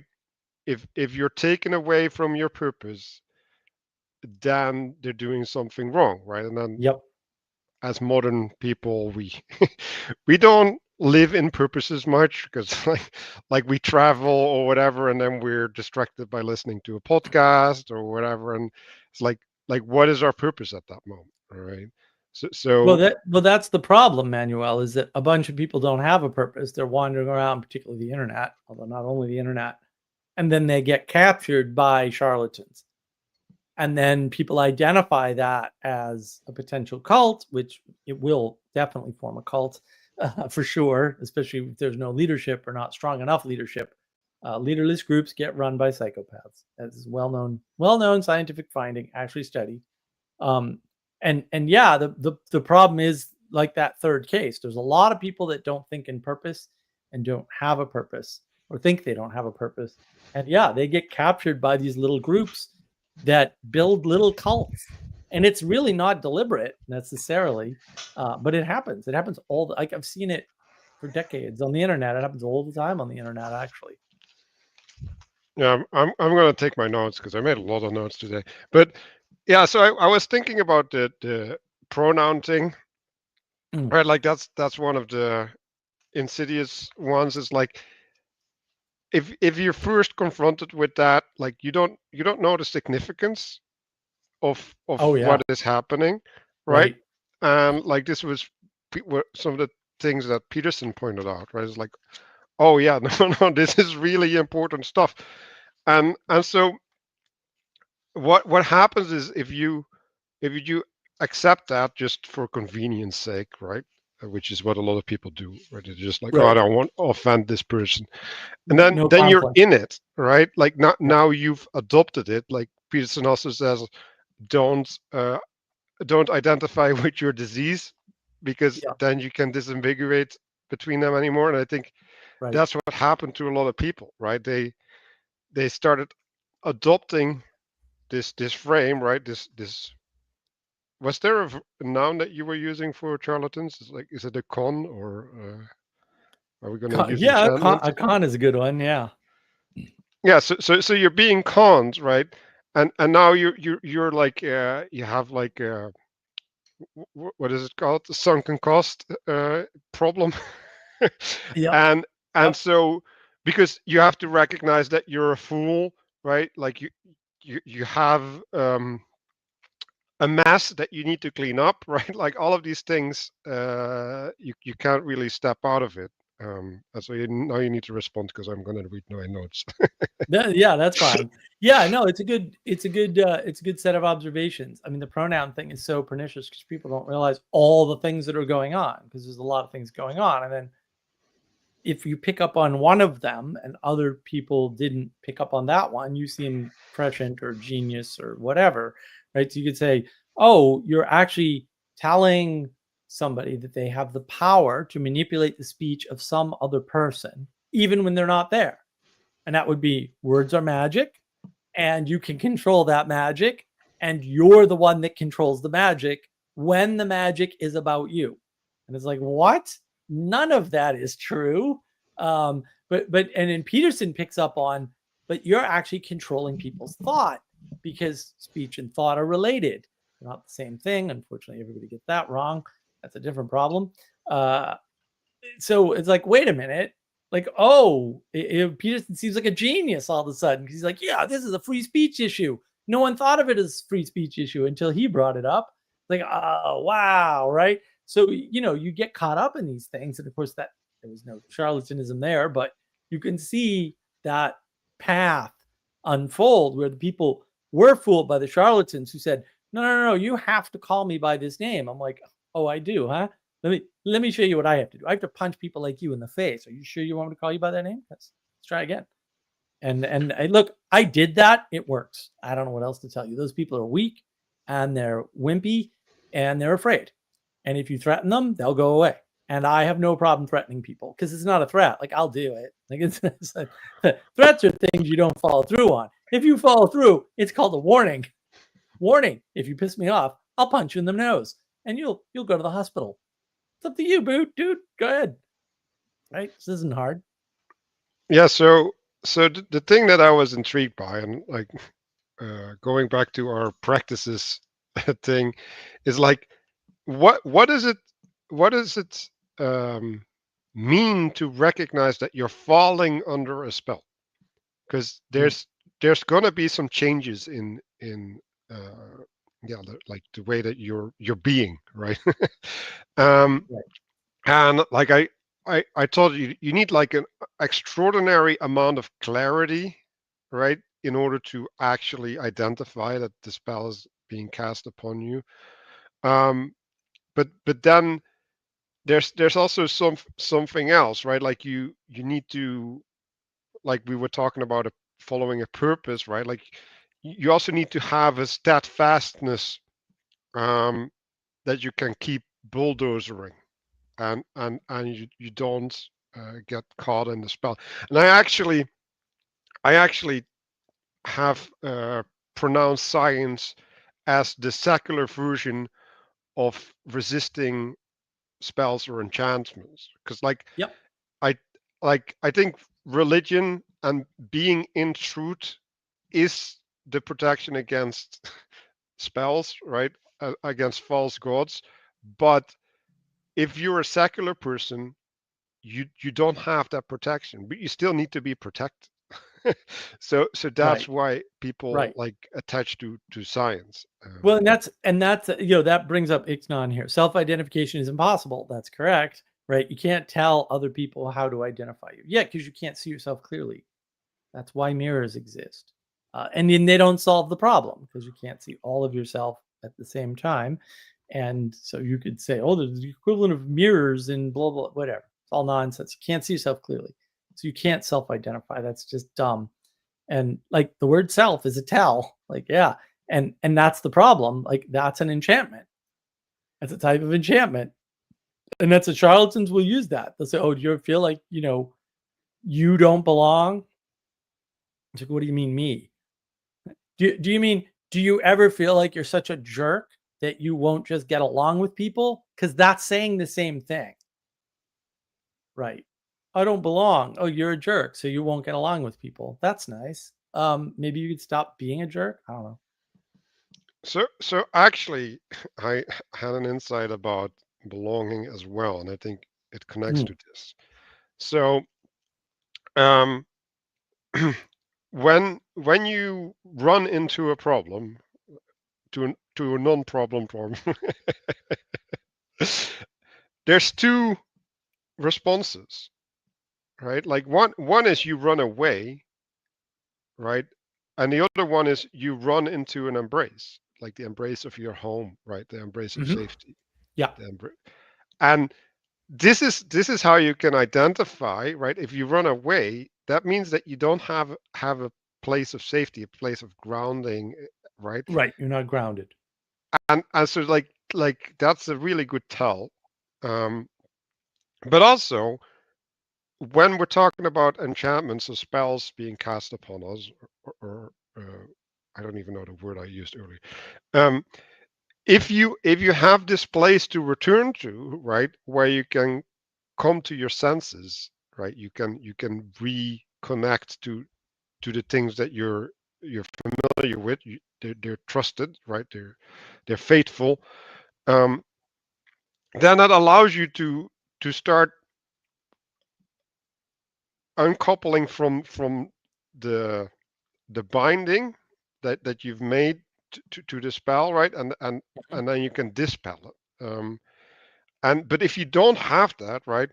If you run away, then you don't know what you're dragging with you, right? Like people call that when you get into a relationship, it's like, do you have a backpack, right? That means like Yeah. what are the things that you bring with you, right?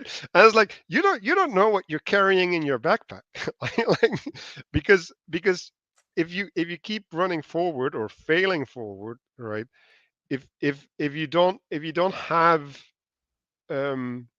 any moment, well, to come to your senses, to catch your breath, right? To heal, right? To come to an equilibrium, then yeah, like how are you going to deal with that spell? Like it's just impossible. Like Right. it's like so yeah, I want to bring in the culture war nonsense a little bit, right? It's like Well, let me just there's before you oh yeah, continue, let me just explain something real quick. If you're captured by a spell, you're an NPC. The question is, which NPC or set of NPCs are you at that point? And if you don't have grounding, it's probably because you tried to self-identify. If you're trying to self-identify, you cannot be grounded ever. Until you stop that behavior, you will not be grounded. Just that simple. And so you're always either running or falling backwards. Right? Now, you could be running forwards or you could be running in place. Or you could be falling backwards because entropy. But even if you have a direction, the world's three-dimensional. You need an orientation, and direction alone is not sufficient. But go ahead, Manuel, continue. yeah. Well, like I got a little bit distracted. But if we put it in the culture war frame, right? The culture war has one side, right, which is failing forward, right? So Yeah. they're trying something, they're trying another thing, and so the problem is that they don't have the means to repent or to convert, right? Yep. Because they're stuck in the not having the grounding, right? They're stuck in the failing forward, and there's too much baggage, right? Like, Right. and so I was also thinking about the distinction between being bound and being chained, right? And the chains need to be broken while bonds need to be loosened, right? So if you're chained to something, right, that means that it won't let you go. Like it can't let you go. And that's the condition that they end up in, right? They end up being Right. chained by their fate effectively, right? Right, And so well, and also, I mean, I think this is a good time to bring in the identification against, right? So you got a bunch of people who aren't identifying for or as anything, right? Their identification is we're against the government, right? And it's like, oh, okay, or we're against the right, or we're against Republicans, or we're against conservatism, or we're against the, the woke right. Even it's like you're not identifying what you're for. You're not identifying where you're standing. You're not identifying what you're bound to, right? And when you can't identify what you're bound to, there are no bounds to loosen. And so you become chained to your enemy, right? You become the enemy. The enemy has to exist in order for you to exist because your identity is in relation to them. And this is where like the third way comes in. It's like, well, I don't have to play that game with either you clowns. I can play a better game and stand someplace that isn't where they're standing and isn't where you're trying not to stand, right? Because there's more than just two options in the world. right. And so if we're going back to the failing forward thing, right? So what happens is there's all of these spells that are like you're bound to by your attention, right? So Mhm. because they're like parasites on your attention. And then because people want to be successful in the world, right? They're looking for effectiveness of the frame, right? Which means that if the spell is effective, it's allowing you to feel successful, right? Then you're gonna align with it, right? And then so when the winds of conversation of importance change, right, you're gonna jump ship, right? And so what do you have now? Well, now you have a poly what is it again? Um,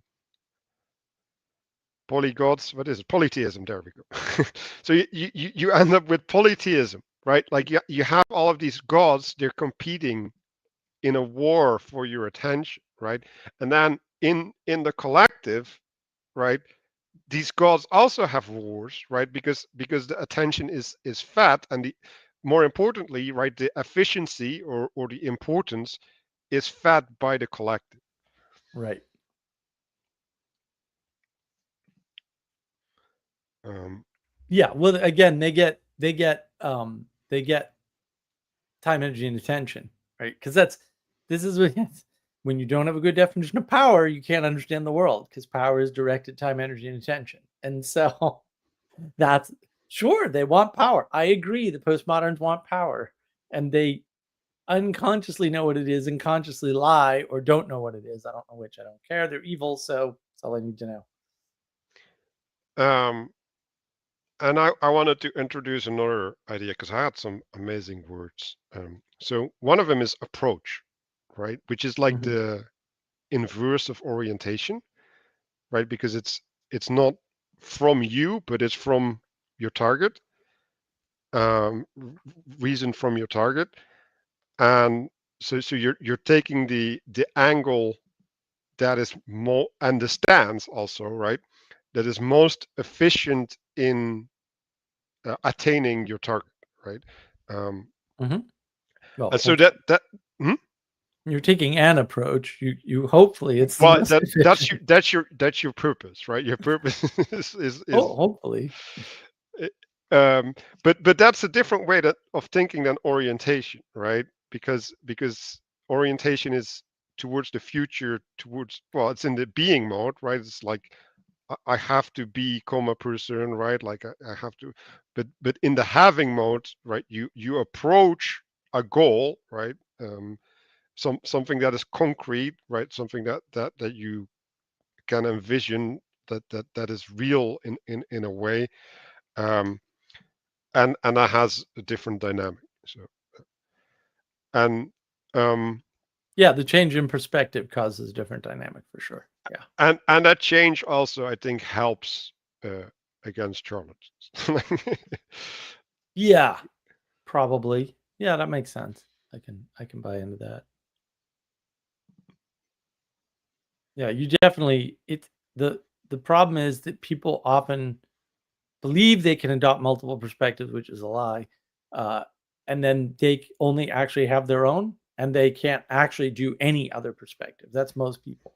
And no one tells them that, and they're just convinced that they can see things from two perspectives when in fact you can't do that at all. And yeah, that Well, runs into I all think kinds it's of problems. worse. Like I think there's a lot of people that have no perspectives on something. They only have a meta perspective. Um, Why we can call it meta anything, because meta is the most misused well, word I'm in just going to use the existence. word third person then, which is Right. effectively Well, the no, same no, thing. they don't have a third person. They're stuck in the first person, and they think they have a third person. That's like all of science. They're Mm, constantly making that's the OMR, right? They're constantly making these claims, and I'm like, but and this is why Jonathan Peugeot used to ask them, "Where are you standing?" When you mhm. make that claim, where are you standing? Right. And then they go like, well, I don't understand the question. I'm like, okay, then you're really stupid because you don't realize that you are standing somewhere to make that claim. And that's now you have two problems. It's like, oops. And that's been their deficit all along, is that they, oh, we can do this, therefore we should. I mean, that was the Michael Levin conversation with Jonathan Peugeot and Vervaeke was the whole time he's saying, no, the things I'm doing are important and interesting and good. And Peugeot's like, chimeras are bad. Like, well, and Levin's like, no, this is okay because it's like, how are you making this determination? And even like John should have picked up on it, right? Because John should have said distributed cognition through time, although again, I don't think he understands the through time part for some weird reason. Says this is bad, and you're just one person living at one time. Are you really smarter than the distributed cognition through time? I don't think you are. Like, I think that's already a no. You're not even smarter than distributed cognition now. So I'm gonna go with you're the moron, but John didn't pick up on it. So I just realized that I'm the product of my distributed cognition across time. that's also true. That's also true. That's called maturity. I have a video on that. Um, so yeah, like where are you standing? Yeah, like it is important to know where you're standing, and I'm a little bit conflicted on whether or not they're having a third person or a first person perspective. But they're You definitely can't, having a third person approach. Let's just you can't have a third person perspective. Like the only type of person that has a third person perspective, technically speaking, is an author. yeah, Somebody who or a writes a narrator book. maybe, but yes, yeah. A narrator maybe. Yeah, a narrator maybe. Right, but they're narrating the perspective of the author. That's the problem. If they're not the author. Okay, See, yeah. authors can also be narrators, but narrators don't have to be authors because you can narrate somebody else's story. Well, and then and in that you're actually creating a reality, and if that reality is not true, you're actually a charlatan. It's like- Yeah, yeah, I would argue you're not necessarily creating a reality, because I would add the caveat that reality coheres, and therefore things that don't cohere actually are just disruptions to reality. But that gets yeah, into yeah, a but longer like conversation. I'd agree with that the disruptions, right? But you're still informing the flow, right? Even if you're doing it false. Like, The results of your damage become real. Right. But I would make a distinction between things that are real and reality, right? Because the time matters, right? Real is always in the past. This is what screws everybody up. If you don't understand that what is real is only ever in the past, then you don't really. That's why you get confused about reality, because you want the conforming theory of reality, where it's like, well, there's a reality. This is Vervaeke's view, right? And I think Peterson too. Well, there's a reality out there, and we need to conform to it. And it's like, no, there are principles out there, and if we conform to them, we make reality. And if we don't conform to them, we make disordered chaos, right? That's a better way to sort of think about it. And then reality fails to manifest because principles weren't adhered to. It's just an easier way to think about reality. Just they wrap a lot of stuff into reality that has nothing to do with reality because their brains are full and they're just running out of ways to think about things or ability to think about things. And when you add the time component, because science has to control for time, right? Very tightly. So science has very tight constraints on time because otherwise, what is rust? Define rust without time. I'll wait here because everything's rusting all the time, right? Oops. That means in order to have a useful engagement with the term rust, we need to talk about it within a time frame. So, and the time frame changes based on the object, and the object time frame dynamic changes based on the conditions like humidity, right? And oh damn, and now all of a sudden, right? But it's the combination of all those things that tell you what the principle is. The principle may be real, right? But the reality only manifests after the rust has happened. As the result of all of these other variables, science can't deal with that. This is why John complains about combinatorial explosion. It's like, yeah, because science can't handle it, but I can. I have no problem with it at all. So it's actually interesting because you're talking about corrosion and you also have erosion, right? Which is like more with a purpose, or at least with like a sustained identity erosion, right? Because it's like one thing applying to another. And I want to talk about Sally's remark. It's like, but home is like water in a river, more than land. Yeah. It goes on without you and isn't the same place when you get back. So right. that is true for a physical home, right? But there's this guy who said like you have to build your house on a rock. So if we go into the eternal, right, and we build our home in the eternal, that is a home that you get to come back to, and that's unchanging. But you still change, right, yourself. Well, So your experience of it is going to change. Yeah, the problem is you can't tell if your home changed or you changed. That is also true. And you definitely changed. So it's Yeah. like, well, you shouldn't expect an unchanging home to seem like it didn't change anyway. And this is always the limitation, right? Because this is where science goes wrong. It makes proclamations about that third person perspective that it cannot hold from objective material reality and says, this is how things work.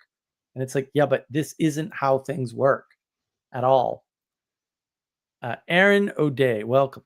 This is a very abstract conversation. I don't know. We're giving pretty concrete examples, but what do you think is abstract? So I want to say, like, if you come back home, right, there's particulars that change, right, but the meaning of it might not change. So like you also have to say like what is home, right, and like what are you coming back to, right? Are you coming back to safety or familiarity? Like are those the things that you're judging by, or are you judging by some more concrete aspect? Could you maybe give some concrete ideas? I don't know, give a ton of concrete ideas, like definition of reality versus real. That was pretty concrete, actually. Definition of home. Sally Joe, I was referring to home as a relationship dynamic between people specifically. Well, yeah, that'll change all the time, Sally. So that weird book also says don't trust man but trust God. Yeah. I don't think anybody read that book anyway, or if they did, they didn't understand it, so it's not relevant. Aaron, please give some concrete examples. Concrete examples of what? Reality or realness versus reality? So again, what's Here, real is something that's this one. happened, whereas reality, right? What is reality? Well, Well, you have to it's have a what measure. happened imbued with meaning. I think that would be a good definition. Exactly. Yeah. What happened imbued with meaning, as opposed to just like what happened. Lots of things happened. Did they represent reality? I don't know. I mean, if you thought that there was a, a big virus pandemic back 5 years ago, that really didn't happen, right? Not by any measure that anybody's come up with. Just above average flu year, really.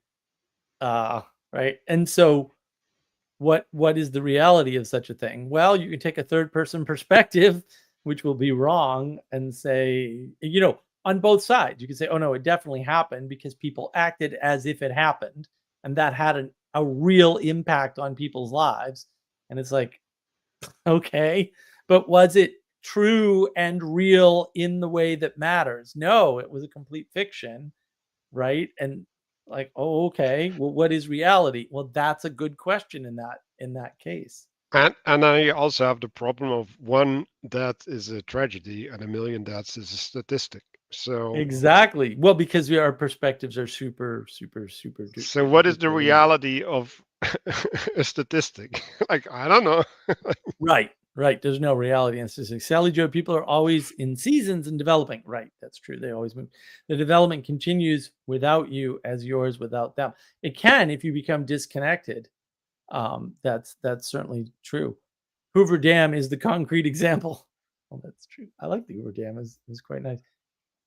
Heckin based and ink-pilled octopus. I feel like a midwit listening to this. Well, people should be lucky if they're a midwit. That means they're average or above.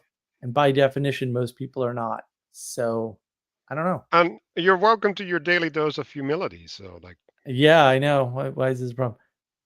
Agreeing with Yon God. Best name ever. You're agreeing that that's the best name ever. Okay. I guess. I think it's a non-specific mix of gobbledygook personally, but it's a good way to say nothing, but using a lot of words. oh yeah, are we being charlatans there? Like we're being put in a spell? It's weird. I gave a bunch of examples of actual charlatanism. I suppose I could give more. Manuel, did you recognize any of my examples, my well-veiled examples of charlatanism? No, like I haven't been talking with you about all the charlatans on That we know in common? internet. No. So I think something that's definitely not a charlatan is something about the woke right. That like that Oh kind yeah, of yeah, yeah. My 4-part series that got a lot of views, especially the fourth one. Yeah, that I just ripped that apart. Well, in calling out Eric, oh, because Eric did and, so much freaking damage to so many people I really like. He's such a scumbag. That guy sucks. He's terrible. and So much damage. what about that game B video that we did a Oh, the commentary on? game B, yeah, the game B video was great. That was really, dude. Remember how much work that was? Oh my goodness. Yes, but Oh, that was like there were so much so work. many layers of like trying to I don't even know what it was. Jordan Hall, charlatan extraordinaire, tried to help him too, and he just absolutely, oh, I see where you're confused, Mark. I'm like, oh, really? I'm the one that's confused, huh, buddy? And then how do you know? Because he didn't tell me how he was confused. He had no time to explain it to me. Okay, yeah, then I'm definitely the confused one here, buddy. Yeah, And but I should you have had him watch the game B video because that would have, yes, yeah. that Aaron O'Day, Eric Weinstein. Yeah, I named him earlier if you were watching. If not, the reason why you're confused about the concreteness of the examples might be because you missed them all. so Yeah. so so yeah, like I should have done that. We should make him watch that video and then say, please respond to this. you nitwit. Because he's on his like 5th, because he was on the egregore chain, right? Or train. Did he call? No, he didn't call them hyperobjects. Did he call them network of? I can't remember. I wish I had that video. Remember the video with the 4 different definitions for egregore? But it's like you can see the problem, right? So he converted to Christianity, right? So he has a couple of statements, just like Vervaeke actually has, right, where he's correctly identifying the problem, right? Yep. Like Vervaeke is really good at this, right? So he correctly identifies the problem, and then 4 sentences later, he makes this mistake that he warned everybody around, right? So Yep. when people go back to their old language, right, and this is going back to the idea of being chained, right? Like they go back to their old language because they want to do something and they need that language, right? To do it, because you can't do it in the new Christian language because it doesn't Right. allow for it. So I have to use the old language to do my magic trick. I was like, well, dude, I thought you stopped being a magician. Like, stop it. Yeah, they don't want to stray into the Christian language that they're familiar with. So they use the Greek terminology from which the Christian language derived. And then, it's all freaking smoke and mirrors. It's like, good job, guys. Unfortunately, I see what you did there. But most people don't see it at all. Most people get fooled by it pretty easily. And it's sad because most people are NPCs about most things. And they don't want to believe that about themselves. And I can understand why. But also, I was giving this example the other day. It's like, Sarah likes to garden and she just talks about gardening stuff. And I don't know what the hell she's talking about, Manuel. I have no idea. She's just bringing up, and it's. Is she talking to plants? I know a hell of a lot of plant biology, though. Like, actually a lot, right? It's something that actually I was fond of in high school or whenever I was taking biology. And so I actually understand all the cellular divisions and even a bunch of the genetic stuff. But when she starts talking about growing things, I'm like, what are you talking? I have no idea. She's using all these terms I don't know. I'm like, I don't know anything about this. It's like, what are you saying? Please stop. You're overloading my brain. I have to just smile and nod and like, yes, dear, that sounds wonderful. Yeah. Because I don't even have space for it. My brain, it's just too much. I can't deal with it. It's like Sally talking about cattle. Don't tell her. But it's like, oh my God, I don't know what you're saying. Stop talking. So confusing.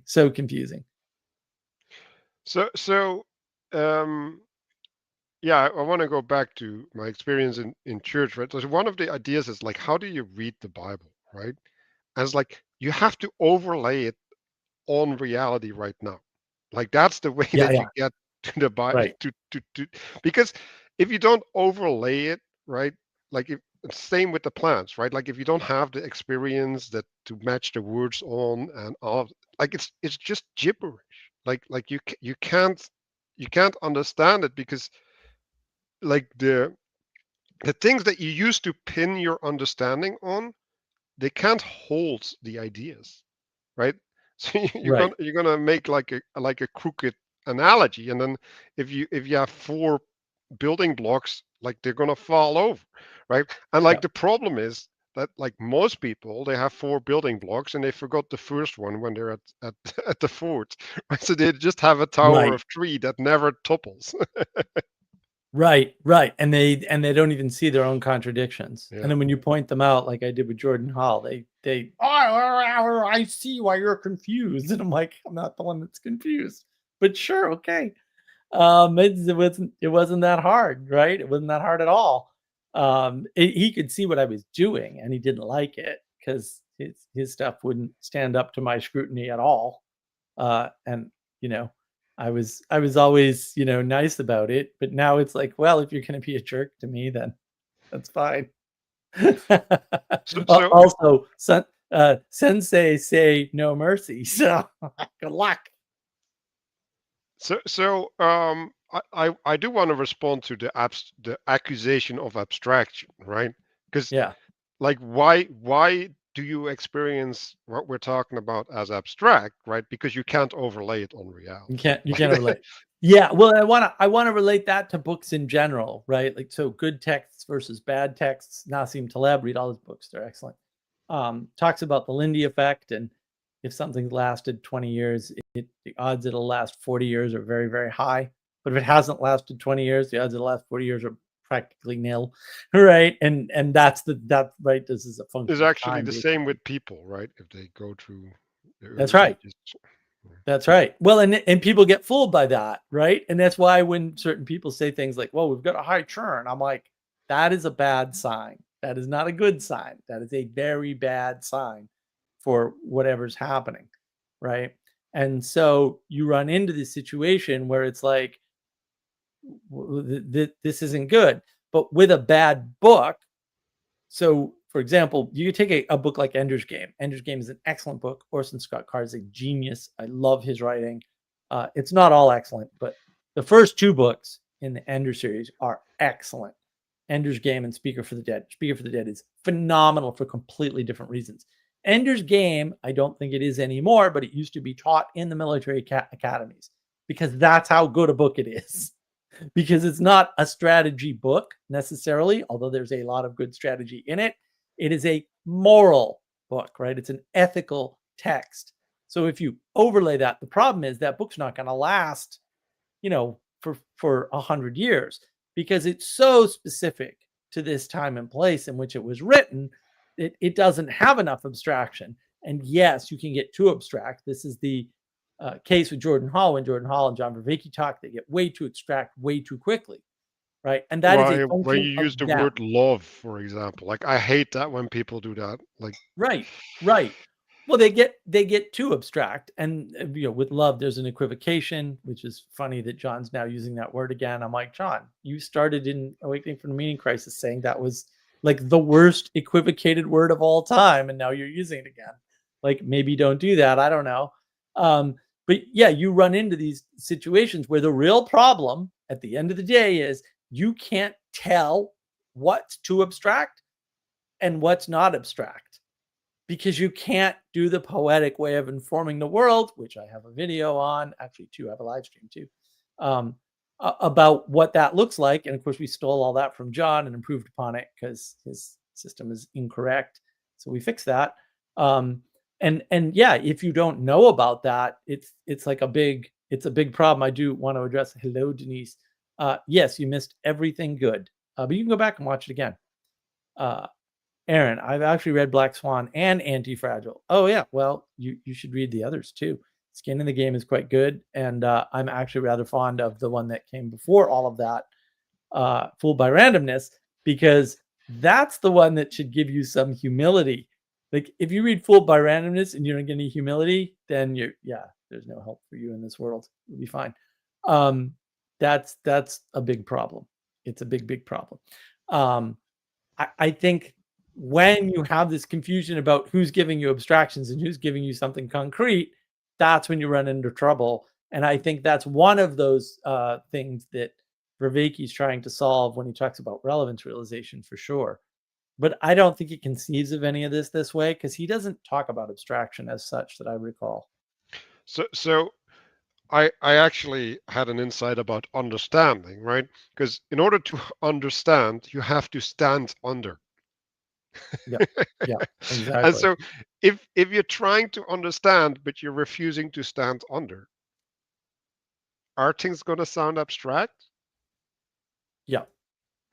Because maybe you Everything's going didn't. to sound too abstract for you. Yeah, because you're not standing at the right place. You're not taking the right relationship. It's like, well, yeah, then obviously things can't fit.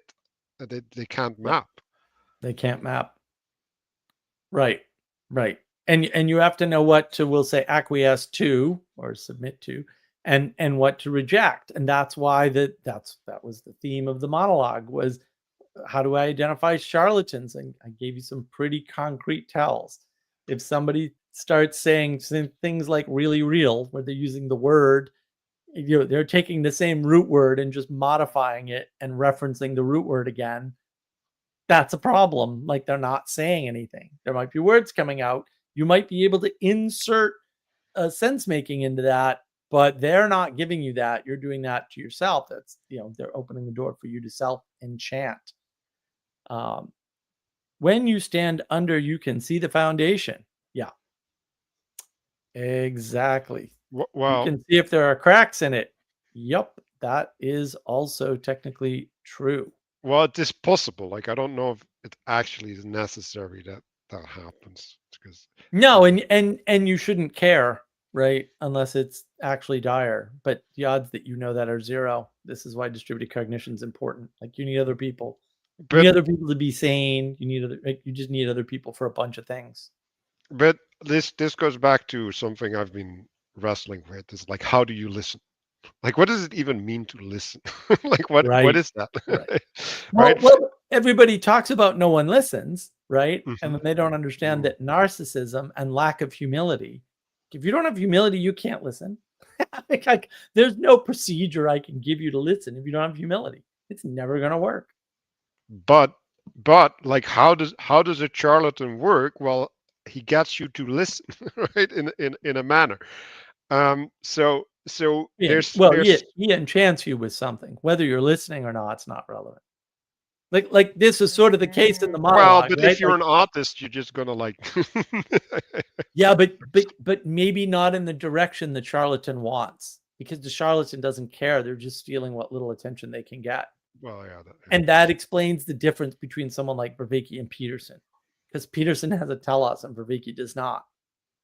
Now, we can argue about whether or not Peterson's telos is excellent or good or well aligned, but he has one, right? And it's certainly better than what Vervaeke has, which is more like a thesis about the meaning crisis and the well, fact he that has once you know it, it's identification solved. against. That's what he has. Because Well, what among is other things, but like, but like, why are you saying, well, these things are not problems, right? Like, when Vervaeke throws up a thing, well, like, why is it a problem? Because you identify against it. Like, right, and so the when what Vervaeke is doing is he's hopping from from problem to problem to problem, and then yep. he's trying to build like a structure that can hold all the Even problems. even though they're not problems, a skillful charlatan can feign humility. Yeah, but if you don't have humility, you can't find charlatans. You'll just be subject to them left, right, and center. That's more the issue. Sally Joe charlatans love to look nice. What? Yeah, because they need to gather people around so they can steal their time, energy, and attention. Ixnon, you don't have to listen if you have enough empathy. It's like every once in a while, I get trolled from my own team. Thanks, Ixnon. Take your empathy and shut. Never mind.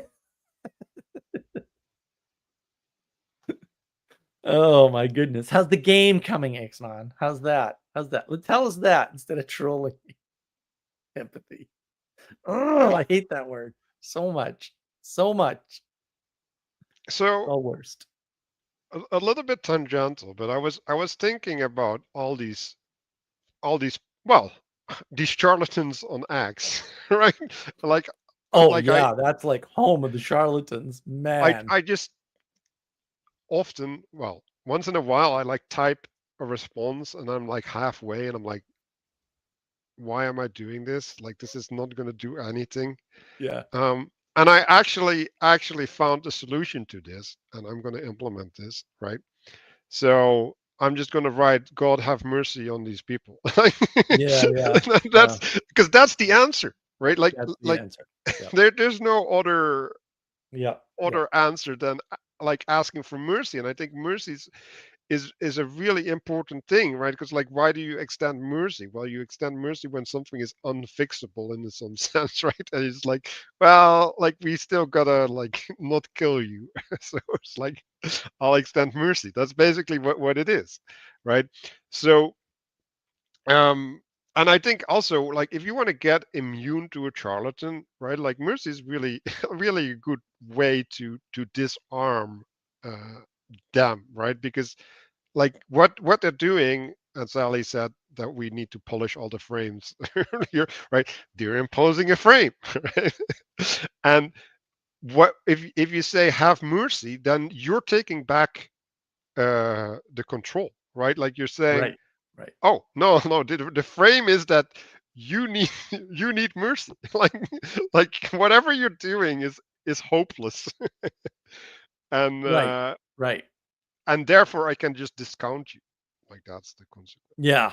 Yeah. Denise, narcissists are easily fooled by charlatans because they believe their own perceptions more than objective reality. Yeah. Well, if there is an objective reality. But they I certainly believe it. object to objective reality. Yeah, exactly.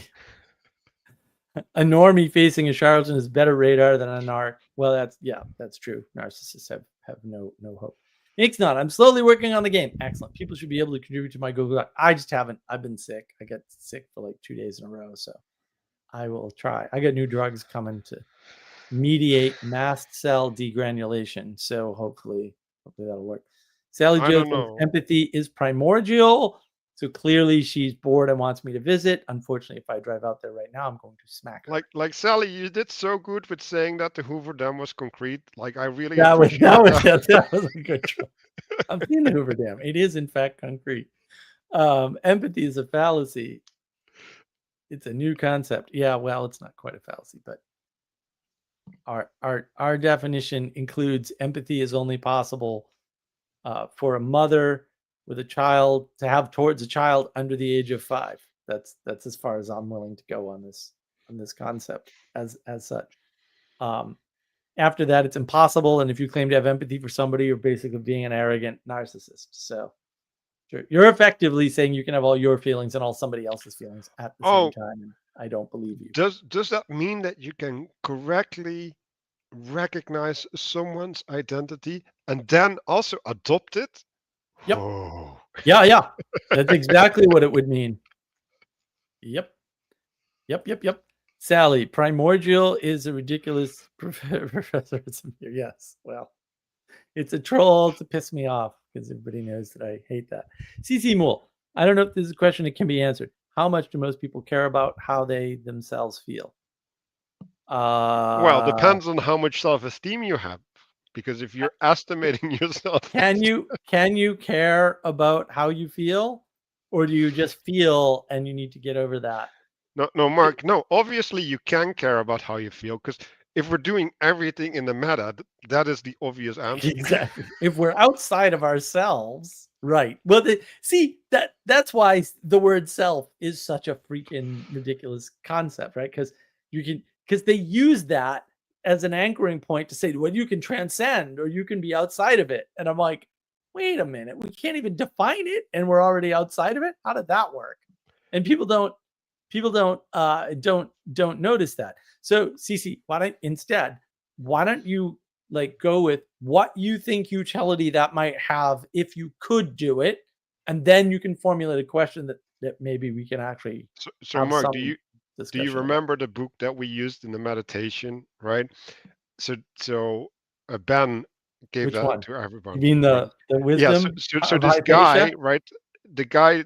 No. This was the meditation book, right? So the guy basically wrote the book to make the argument that there is no self, right? That book. Yeah. So he wrote a whole meditation book basically to prove his philosophy.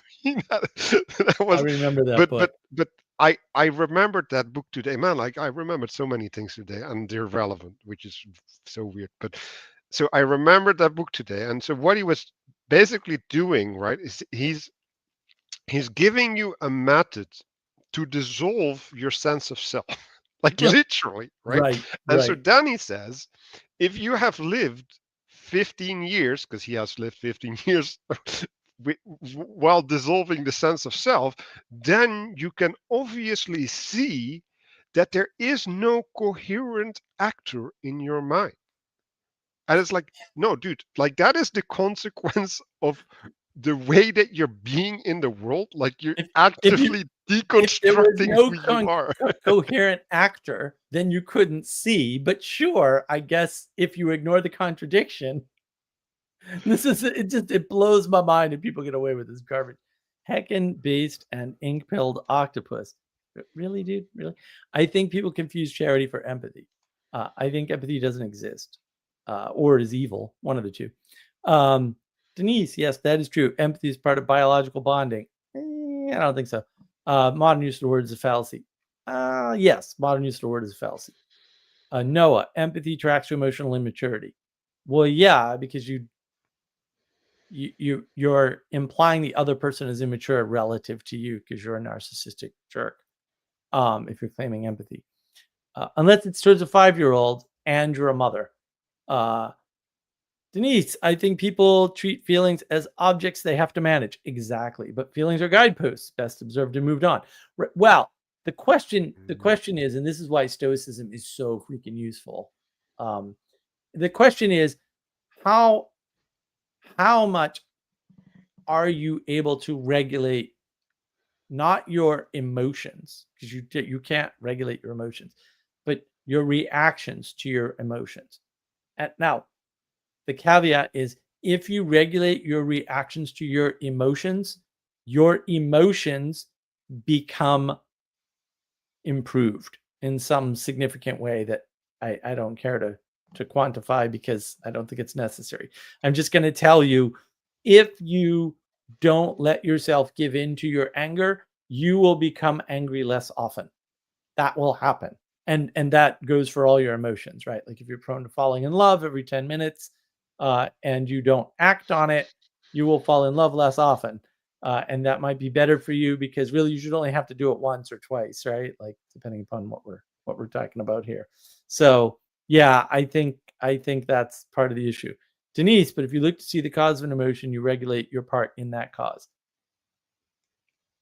If you're busy, actually it's a little bit different. I mean, the impact is correct. If you're busy enough examining your emotions and explaining them in any way, shape, or form, even if that explanation is completely wrong, you are already not giving into the emotions immediately, and you're already regulating them. Like the act of observing emotions would regulate your emotions. This is actually the most powerful thing about John Vervaeke's meditation series, which is How to Awaken from the Meaning Crisis, not his series, Awakening from the Meaning Crisis. Awakening from the Meaning Crisis is misnamed. Awakening from the Meaning Crisis is actually awakening to the existence of the meaning crisis. It should be called Awakening to the Meaning Crisis. Awakening from the Meaning Crisis is the meditation series. That is actually how you fix meaning crisis in your life. We'll say it's only one set of tools. It's insufficient, but actually that's a more correct and precise and accurate way to think about it. I think probably a better way to look at emotions is as close. So like close, they allow for things, right? Like, but they also might inhibit movement, right? So if you are aware of the clothes that you're wearing, then you can also see what is available to you in options and what is not available to options, and then you can still have a path forward in your life. And I think that's like you don't want to look at the emotions, right? Like you want to register them as signals for decision making, but the most important thing is that they're we have had this awesome word valence, which we might need to unpack sometime. But like the valence is the way that, well, so meaning, but also filtering gets assigned to your experience of reality, right? So yeah. Well, I want to read this because this is exactly what Denise is talking about. Like, I have a friend who's a bullshitter, used to make me angry, but now I just limit how much I pay attention to his BS. Exactly, right? Everyone does this because he's a nice guy in spite of his BS. Exactly, and that is part of emotional regulation. So again, I can't go to the store and buy a pack of candy, which will happen around Halloween, because I will eat all the freaking candy. Like I will. I'm a glutton and I have a problem, and I know I have a problem.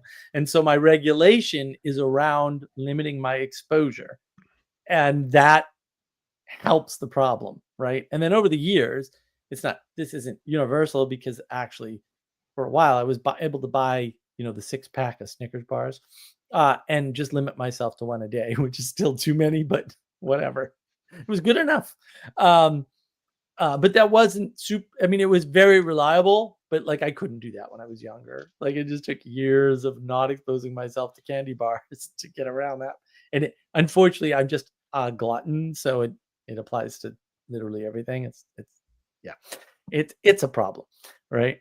But yeah, you can regulate your emotions by regulating your environment and by examining your emotions because you're not giving in to them. KL. Empathy is emotional Dunning-Kruger. Yeah, emotionally stupid people think they understand the emotions of others. I don't know. Arrogant people in general, especially people without emotions, tend to think they understand the emotions of others. Right? Yeah. See, you recognize it immediately. You know exactly 10 people I'm talking about when I say that. Exactly. They always claim empathy, and I'm looking at them like, you don't even understand your own emotions. What are you talking No, about yeah, understanding someone else? but that is a common thing, right? So a lot of people have problems processing their own emotions, and they're using others to, yeah, as like puppets to regulate and understand their own emotions. Yep. It's horrifying. Yep. Yep. Heckin-based and ink-pilled octopus. Kill me. It's mostly projection. Yeah, look, I've said this before. You're new. You can explain almost everything you see around you with one simple psychological principle. What are you doing? Cut it out. I don't want to see your ugly camera. That psychological principle is called psychological projection, and that's it. Like almost everything you're seeing is psychological projection. I have this thing that I've said before, which is like, you are the evil you claim to hate, right? So this is particularly true on the left. They just project because that's how they are. Right? When people are worried about you becoming a dictator, it's because they have dictatorial or tyrannical proclivities. And then Denise, my anger was not due to expect him to behave like I would, but he is from a whole different world. Well, yeah, that is the problem. How do we get along with people from different worlds? See, that's the problem no one's struggling with. I keep telling people on X, okay, I believe you. Now, what do we do about this? We have to integrate these people. What are we going to do? Right? Which is, oh, you need a strong hierarchy. And they don't want that answer, but also that's the only answer. And that's it. Yonga, does this mean people with emotions and the emotions of others? No. I just explained this to you. No, you can't do that. Like So what explicitly. what You're you one can do. person. You can have the emotional capacity for exactly one person, and that person can only ever be you. Sorry. Like So you can understand emotions, right? As an abstract principle, but you yes, can't uh, understand their expression in the world because then there's a person that is living them out. It's like, what does exactly. that mean? Well, a lot of this is just confusion about the language. People have been given a huge vocabulary and they just don't understand how to use that kind of language.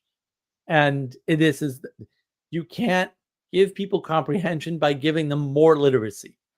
And I did a whole live stream on that. Right? Was that a live stream? I think it was a live stream. Yeah, the literacy versus comprehension problem is a big deal. It's a big. What is with this stupid name? It is not an awesome. Okay, stupid and awesome are not the same thing. You guys are just confused. Whatever. I like my name. I think your name is terrible. Kale likes your name. I don't know what's wrong with Who Kale. puts "and" in their name? Like what the like? Exactly. Exactly. CT Mole. What is the other end of emotional regulation? Like too much regulation? No, the other end of emotional regulation is none, where you just give in to your emotions. Like you just get angry for no reason, or you act out, or you do say like a lot of people who aren't emotionally regulated will do something and then go, I don't know why I did that. And then There's there's two also types of those people, the ones that apologize and the ones that don't. there's also another thing, dissociation, right? So if you can't process something, like you Right. just I think tune I'm it out. stupid on the other end of what you were talking about. Yeah, well, that dissociation might be it, right? You're you're having emotions, but you're not responding to them, and so you're trying to live in this objective material reality, and you're not connecting with the world, and that's creating a problem. And Denise, my emotions generally reduce in intensity once I understand the other person. Yeah, or look, again, the thing that's at odds, right? You can react to emotions or you can use logic. That's it. You can't do both at the same time. And so when you come up with an explanation, even an incorrect explanation, right? Your emotional reaction goes down. There's two reasons for that. One is Emotions rely on you responding to them immediately because they get momentum. That's how momentum. I have a video on momentum too, by the way. Everybody should watch that. It's awesome, right? And so they get momentum, right? But the other way they work is basically if they remain unresolved, and again, you don't have to resolve them correctly, you just have to resolve them, then they can go away and they build up because they have some momentum, right? And that's the issue. So a couple things on that, right? So when well, first of all, this is why empathy is evil, right? Because that's literally the principle of empathy, right? Oh, if I understand the other person, then and then you don't understand them. And then everything goes. Yeah, I want to address this. Young God, I'm just being autistic. Mark said someone without empathy will pretend to understand the emotions of others. No, I didn't say that. But fail. No, I didn't say that either. I said they can't, and therefore they're lying. That's what I said. There is a possible state then, no, because your premises are false, because I didn't say any of that. See how you psyoped yourself? There's an emotional person recognizes emotions. No, that's just wrong. All of that is completely wrong. I mean, you're very good at being wrong, but also wrong. And since emotions are embodied phenomena, no, they're not. They're only embodied if you give in to them. So that's also wrong. But in the end, what matters is a full belly. Okay. A place to sleep and a place to wake up. Okay. Maslow's hierarchy of needs is not a hierarchy. Maslow hated hierarchies, and that's completely incorrect. Like, it's amazing that you can get that much stuff wrong all at once. That's actually, that's heroic at some level. Also dumb, but Sally Joe, more information will not help. Exactly. Ixnot, octopuses will kill sharks. Yes, but will they kill the right sharks? Can we send them into estuaries to kill sharks? Because can they kill laser sharks? Because if they can't kill laser sharks, yeah, they can't kill laser sharks, but no one can kill laser sharks. Laser sharks are indestructible. Denise, I went no contact with my best friend for a while, and then he apologized, and we argued. Excellent, it works. I pointed out his petty lies, and he said, "But I respect you." Boy, I've been there, Denise. And I said, "That's not respect. That's sucking up." True. Kale, Jordan Peterson said he can listen to a person forever. Right.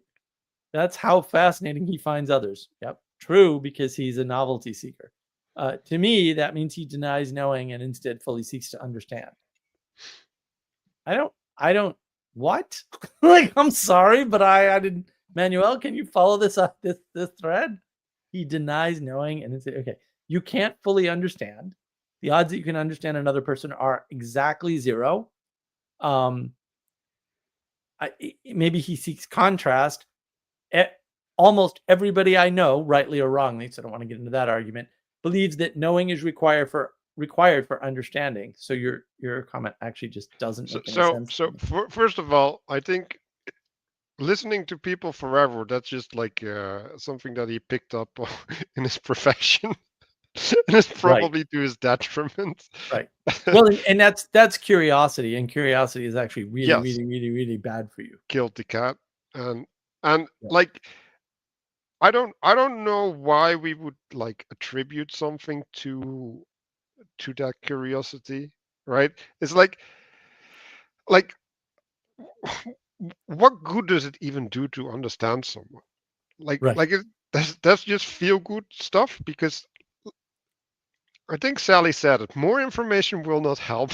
More information, like a couple of lines before. That's but that's the age of gnosis, where knowledge is the highest value, and therefore, if you have more knowledge of more people, you have more value, or you've gotten more value.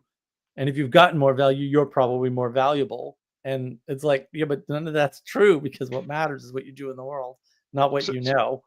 So look at it this way, right? So I'm talking to you, and I'm asking you, well, where do I have to go? And you just say, walk to the end of the street. And I'm like, can you draw me a map? Yeah. Like, what do I need the map for? Like, right, exactly. Because yeah, too much information, just cognitive overload, which I have a video on cognitive overload. I'm just saying, yeah. And that's one of the failures that people don't recognize in the age of gnosis, is that knowledge, that the man who knows everything and does nothing has no value in the world. The man who does everything and knows nothing has value in the world. Even if for their mistakes alone, like if all they do is make mistakes, they still have more value. And then this is what people don't recognize. It's like, no, it's all about doing. It's not about knowing. It's all about doing, right? It's not about having mode. John Vervaeke talks about having mode versus being mode, and he just doesn't get it, which is hysterical because he's the one, talking about it. Oh, here we go. Ixnan, understanding is not required. Ixnan, are you referring to a particular episode, we'll say, of Babylon 5?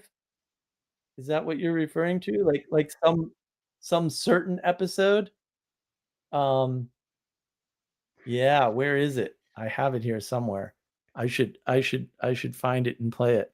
Manuel, have you seen this clip that I've been using from No, Babylon 5? No? I just remembered. I don't think I finished the last season, which is like really The horrifying. last season's terrible. You don't want to finish the last season anyway. You definitely, if there's one thing you don't want to do in life, it's watch the last season of Babylon 5. Definitely, it's a bad idea. It's definitely like a terrible, horrible, ridiculous idea to finish that one. Here we go. What? Hold on. You're gonna love this. This is absolutely fantastic. Do you understand? Zathras understand. No, Zathras not understand, but Zathras do. Zathras good at doings, not understandings. There you go. See? So yeah, like I wanted to point back to the crazy book that I've been referencing. So there's a thing about the joy of the Lord is our strength, right? So what does that mean? Well, that means that in the joy, right, we find the strength to act, to do. So we don't need understanding of the thing that we're facing. We need to have the sense to go back to the security, right? The homeness, and also the goodness, right? Because the joy is also like knowing that you're participating in goodness, right? And from there, you can deal with your emotion, right? From there, like you're not bound by the emotion or the emotion of others, right? And Right. and when you start acting from there, then you also respond correctly to the emotion. Like that's the whole thing. And if you start like doing the understanding or the explaining or the listening or the whatever, like you're missing the point. Like you're literally missing the point. Exactly. Well, and that's what happens when you try to make sense of things in the wrong way, right? Like if you're worried about the precise way a book is written rather than what the message is in the book, you're missing the thing that you could get out of it, right? If you're worried about the wardrobe in the clip I just played, then you're missing what was said and why it's important. And actually, Zathras is the best character ever. Kale, just watched The Fifth Element on YouTube, one of the best movies ever. Yes, and also related to another wonderful movie called The Lost Unicorn. See my discussion with Sally on The Lost Unicorn there. Well, actually, it's The Last Unicorn, sorry. I called it The Lost Unicorn for reasons that only make sense once you see our video. But because we've lost the unicorn archetype in our society. Jordan Peterson's bad about unicorns. That's really the problem. The unicorn also was lost, so... True. Young God, Mark, don't hate on my comments just because you have the capacity to do so. But don't make stupid comments and then you won't get spanked, little boy. How's that? It's like, dude, you're making the comments to get the response. Like you're being a charlatan according to Mark's definition. He's a troll, yeah. I mean, we know this. Sally, the last one. Yes, Sally, calm down. I got there. Just chill out. Sally's very upset about the Lost Unicorn versus Last Unicorn thing, even though I thought it was super clever and I stand by it 100%. And that was a great video too. That was this is going to be the last time, Mark. Great. It's the last time. Also, I'm going to be able to talk to Mature Peugeot, so that's coming out. Cannot wait. It's going to be a great convo. It's going to be recorded. We're not doing a live because both of us are way too prone to say things that maybe would either overwhelm or frighten or reveal too much to our audiences. So I think we're definitely going to record that in case we need to edit the crap out of it. You never know. Young God, Sally said charlatans do things for money and I do this for free. Okay, but we weren't using Sally's definition. So Sally has the tendency to go materialistic. Your head fake is not going to work. I'll protect you, Yanni. Denise, don't protect him from anything. He doesn't need protection. He needs to grow up. He needs maturity, not protection. He's been overly mothered, living at home or whatever he's living now. Clearly overly mothered. He got stuck in a yawn. He's stuck in a yawn. Yeah, pretty much. He's stuck with some narcissism too. It's amazing how much names online reveal personalities. It's like, well, even when they try not to, they try to hide it. It's like, yeah, that's coming out either way.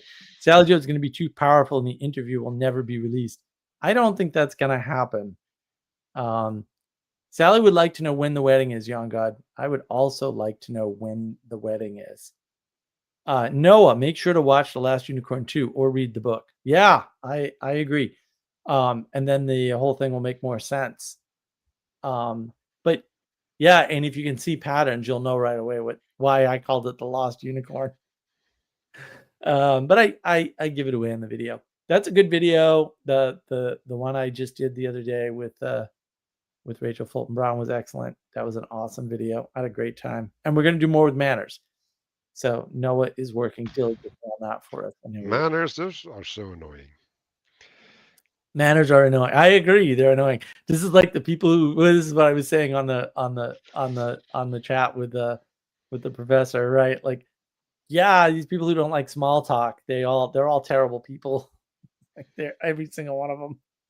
You don't like small talk because you're a jerk. That's why you don't like small talk. And you refuse to get along with people because you think it's boring to talk about something you already know about because you're so stuck in the age of gnosis. You just want new, more, novelty. And then you get sucked into stupid Lost Boy holes in the internet that make you feel like you're not a complete jerk, even though actually the problem is you're a complete jerk. Ixnat, I also want to know when the wedding is. All right, everybody wants to know when the wedding is, Yanni. Let's tell us. Tell us. So I think we also have to recognize cliches and the problem of cliches, because what does a cliche actually mean? That means that something lost its meaning, its enchantment. Right. And so like it's the same problem with small talk, right? You can't appreciate the thing that's important, right? So I was talking about, what do you come back to when you're coming home, right? Like if you're living in gratitude, if you're living in appreciation, then you're coming home to that what you're grateful for, right? And it will always be meaningful, right? And then the way that it's meaningful is not relevant. It's like secondary to the gratitude. And it's the same with the cliche, right? Like the cliche is something that allows you to look at the world in a certain manner, right? Like you can overlay it on the world, but if you don't have appreciation for that overlay, it's gonna be annoying. Duh. Well, and that is the problem, right? To say something's cliche means you didn't make the connection that you need to make. You didn't make that poetic connection. Sally Joe, I still think the woman is either fake or anime. That's an upgrade from either sister or mommy. So legal in some places. Yeah, well, sister and mommy weddings are legal in some places too. Yeah, that would be amazing. Sally's just way more generous than I am, but I've been on the internet a long time, so I'm a fan of flamethrowers. Oh. Yeah, there you go. Yeah, I think the problem is that people betray themselves when they do things like misdirect or redirect, or when they name themselves online or any of this stuff. They're just betraying something that is true or will manifest in their actions, right? Rather than covering things up, we'll say, because you when you try to do that by yourself, so, like if you go online with a nickname, that's a whole different thing, right? So Yeah. Yawn God, I can't wait to show my future children these videos. Lol, it's going to be spectacular for some reason. It's really not. You're going to spin a tail to them if you ever have any, which I doubt because mommy. You're just going to spin a tail to them that's a lie about why people are saying that to you at this particular time. But Well, you're free to or do that not, in the and future. you don't want to show that to your children. Like, Yeah, you definitely don't want to show what a jerk you are all the time to your children. Denise, if she's an anime, make sure she's not a Chat GPT creation. Well, probably is. Chat GPT is psycho. Yes. Mark, these are useful lessons. Well, they are. The question is whether or not you will ever use them or if you'll continue to be a jerk. I don't care because your salvation means nothing to me. But you do you. This isn't here for your entertainment either. There's useful lessons in everything. Like, this is the thing that I suffer from. I like the demotivator posters. My favorite one was the Titanic. Like, sometimes you're destined to be a warning to others. Yes. It's like you don't shine the light upon the world, but you're the lighthouse. It's like, don't go here. Exactly. Exactly. The light kind of shines from you, just like it does from a lighthouse to warn you of rocks. KL, women like jerks. Oh, that's true. Evolution took a weird turn there. Well, maybe they're not jerks. Maybe there's another quality they're honing in on, and maybe everyone's a jerk in some way, and you're just not recognizing the useful jerkiness of people. No. The problem with women like jerks, that's just materialism. Like, Yep. it's the misidentifying of, like, 'cause what is a jerk? Well, a jerk is someone who is willing to offend, right? And as a woman, you need a man who's willing to offend. You just don't need a jerk. Like, Right. Because if they're not going to stand up for something, they can't stand up for you either. And, maybe they don't always stand up for the right things because no one ever does. So I can see where the misread would come from. Yeah, also, like, maybe you need to be able to stand up for things to understand. Like, that might certainly. Yeah. People don't like people who stand in a place at all. Right? And constantly, like, do you remember Manuel? Because I think you were there when Lance has done this to me 3 separate times about 3 different people. Where Lance said, "How do you know that person has a mental illness?" And I was like, "Lance, how much time did you spend with this person?" "Oh, I've talked to them for 10 minutes." I'm like, "All right, they spent hours talking to me, and they told me they had a mental illness, and they described their medications to me, and they told me how many therapists they've been to. So I'm just gonna go out on a limb and make the claim, buddy." 3 separate times he's done that. I'm like, dude, come on. Like, when are you going to learn? Like, I'm not going to make a claim that I don't have evidence to back up. You will, because you're like, you don't know if he's mentally ill. And I'm like, no, you don't know what I know. That's for sure. The other claim is suspect because I most certainly do know. I wouldn't like make that statement if I wasn't sure. Like, hello. But like, this is a thing I run into also all the time. It's like, well, you can't say that about that person. It's like, no, like, I definitely can. Like, the fact that you're too blind to see the thing that I'm seeing doesn't mean that I'm not seeing it. Like, Manuel, you gave Sally Joe a stroke. no, Sally, this is normalcy. Like, the rest of the time is a stroke.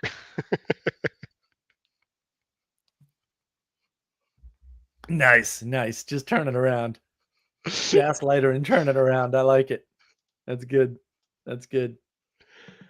Oh man. Yeah, I think that's the problem when people misread the world so much and it's weird too because a lot of things would just resolve if you just take the standard rule and add the amount of variation that you could easily measure in the world from your own observations. It's like, oh, okay, it all makes sense now. Right? Like, why didn't the politician do this? Oh, variation. That's all. Oops. Right. Well, and plus you don't see things. So it's like, what should a politician pay attention to? Whatever you care about in the day because you live in some hovel somewhere? Or should they care about saving the most number of people, which may inconvenience or even harm you? Yeah, I don't know. hard to figure it out. Yeah, but that's not what politicians, at least not in my country, are paying attention to. They're paying attention to each other, which is also self-referential. Don't That's do that. right. Well, because you don't have a king anymore. You need the king to be back in No, charge. no, we have one, Mark. We have a Yeah, but king. you're not He's using just him. impotent. Yeah, exactly. You didn't, Like but he's checked up with some, was it Argentinian woman? It's like why did you go there? you cut the head off the king, just not that one. Yeah, Yeah, the wrong made him impotent. I love it. That's desensitized him, absolutely. huh? It's like Jan God with another midwit or nitwit take. Sorry, I didn't mean to put you in the midwit category. It's way too high. If you can measure variation, well, you can just observe it too. It's qualitative. Well, yes, all measurement is qualitative because otherwise you could extract with the no. I don't know why you're wrapping efficiency. no. If you measure, Efficiency it's only quantitative. works as a term in relation to a telos. There is no abstract efficiency in the world. There's no such thing. So, like, no, Why is this hard? You can't measure qualitative things. Like, you can measure that they're there, but you can't measure the quality itself. So, and also, why do you want to know the efficiency? Like, what? Like, that's just bad frame. Like, you can Yanni specializes in is bad. But bad like a way better frame is if something is worthy, right? So Worthy. what does it mean There to we be worthy? Well, it means that it can do what its purpose is. That's what it means. Pretty much. It's a lot easier. Yeah, the qualitative quantitative thing drives me nuts. It's like, sure, whatever. Just why don't you just misuse every word in the English language? It's quicker. And no one knows what anyone's talking about because everyone's misusing words left, right, and center. And they don't realize it because they've been given words and not given comprehension. And I am checking. Okay, there's one thing I know for a fact you can't do, and it's check logic. I don't want to know. I am checking. You're not able to do that. You're stupid. That's the problem. Like you just flame me when I check. No, you don't check because you're not smart enough to do that. Like I don't know what else. Why would you even do that? Like, why would checking logic be a good thing? You can just ask a question. You can participate instead of pretending you have a superior position on the positions that I'm handing to you from a superior position that you've already submitted to by watching me in the live stream. So I'm just going to go back to the understanding, right? So the understanding requires you to stand under the thing that is giving light, shining light upon the situation. So if you are from a superior position checking logic, that means that you're not standing under the thing that you need to understand. Right. So right. You can't understand. You can't checking logic is senseless. It's meaningless because it's not doing the thing that you need to be doing, and it's not doing you any good, and it's not doing us any good. A consistency check is whatever. Mark is brutal. No. Honesty is brutal. Mark is honest. Different problem. Mark doesn't get not big enough to be. No, I haven't even tried. Denise, the videos you sent me, he didn't really say much other than the James Joyce thing, which I had to flame out halfway on because I'm not reading James Joyce. You're allowed to love McLuhan, but also no one's been able to tell me what McLuhan's point is, and people keep saying the medium is a message, and that obviously cannot ever be true because you can send the same message over multiple mediums. People do it all the time, so it's a very confusing statement. Now, I'm sure he actually has a real point there. I just don't know what it is. And no one's been able to point me to a video or a text or anything to allow me to understand it. So okay. I looked it up. I've heard these ideas 100 times, right? So the idea is that the impact of the medium is more important than what's presented on the medium. And there is some truth to that because we went to the to the idea it's only, the second.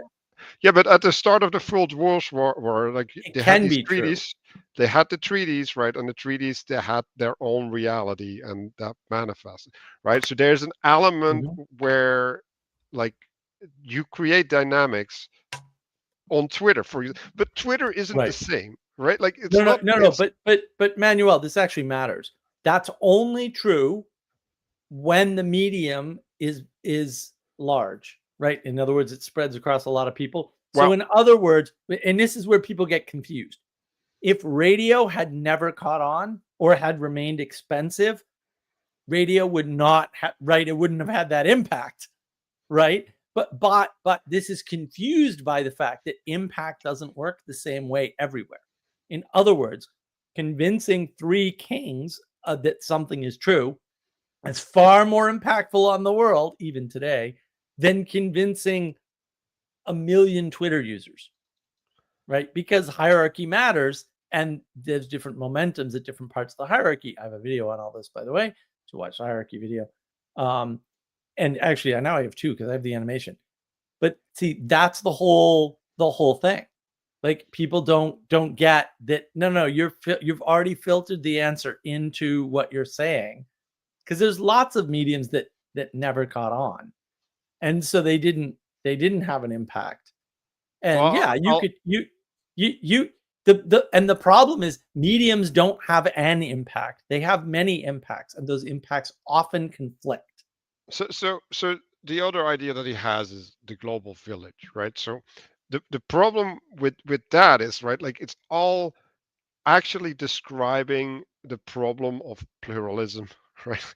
It's like, okay, yes, if you don't have a unified group, right, and Right. you put them on a medium, then the medium is gonna sort the people. Like, yes, like, and so Right. in that Right. sense, like, I guess he's correct, but like, it's presupposing spiritually dead people. Like, that's what it's Yeah, yeah. presupposing. Right. Right.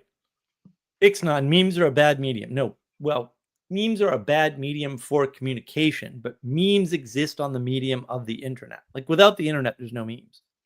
And there's lots of internet functionalities and non-internet functionalities required to get memes.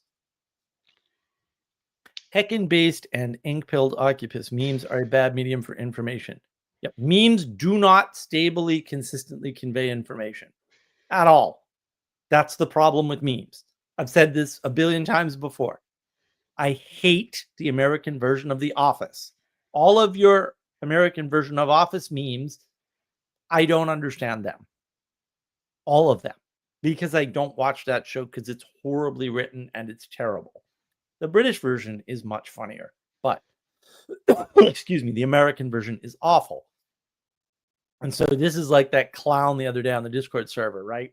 The problem is you can say the medium is the message all day long.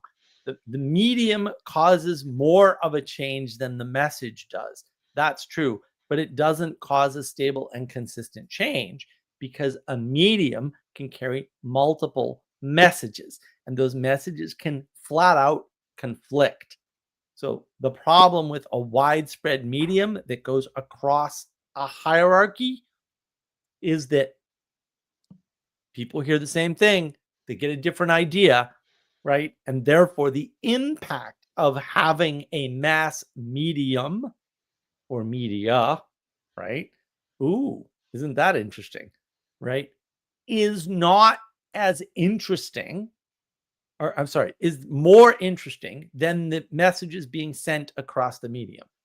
Yes, that's true. Of course, because one is bigger than the other. In other words, in order to send a message, the infrastructure is bigger than the message. Of course it is. It has to contain the message. This is not an interesting fact of the world. It's a Captain Obvious moment. But I understand, we'll say, some of his point. The So, change is not in the message. The change is in the medium. Yes, technology makes changes. The problem is, and maybe this is his point, and maybe it because this is a much better point. The problem is that causes splitting and it causes decoherence. So the fact that everybody can listen to AM radio creates problems that didn't have to exist, right? When you got all of your news from the local church you had a coherence that cannot be replicated by a mass transmission medium. That is a much better thing to understand and know. Right. In other words, Protestantism is the worst thing ever. That's basically all I'm saying. So I'm going into this third idea of McLuhan, which means hot and cool media.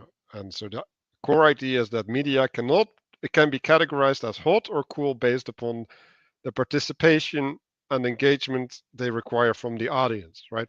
So they have two examples or two sets of examples, right? One for hot and cold. And so I read it like 3 or 4 times because I was confused what was hot and cold because I kept flipping because like and so like that means that it's a ludicrous framework. If my mind That can analogy. flip the meaning of It's the it's categories binary. and but so what he says is hot media requires little or no effort from the audience, such as a book or a radio broadcast. And I'm like, Right.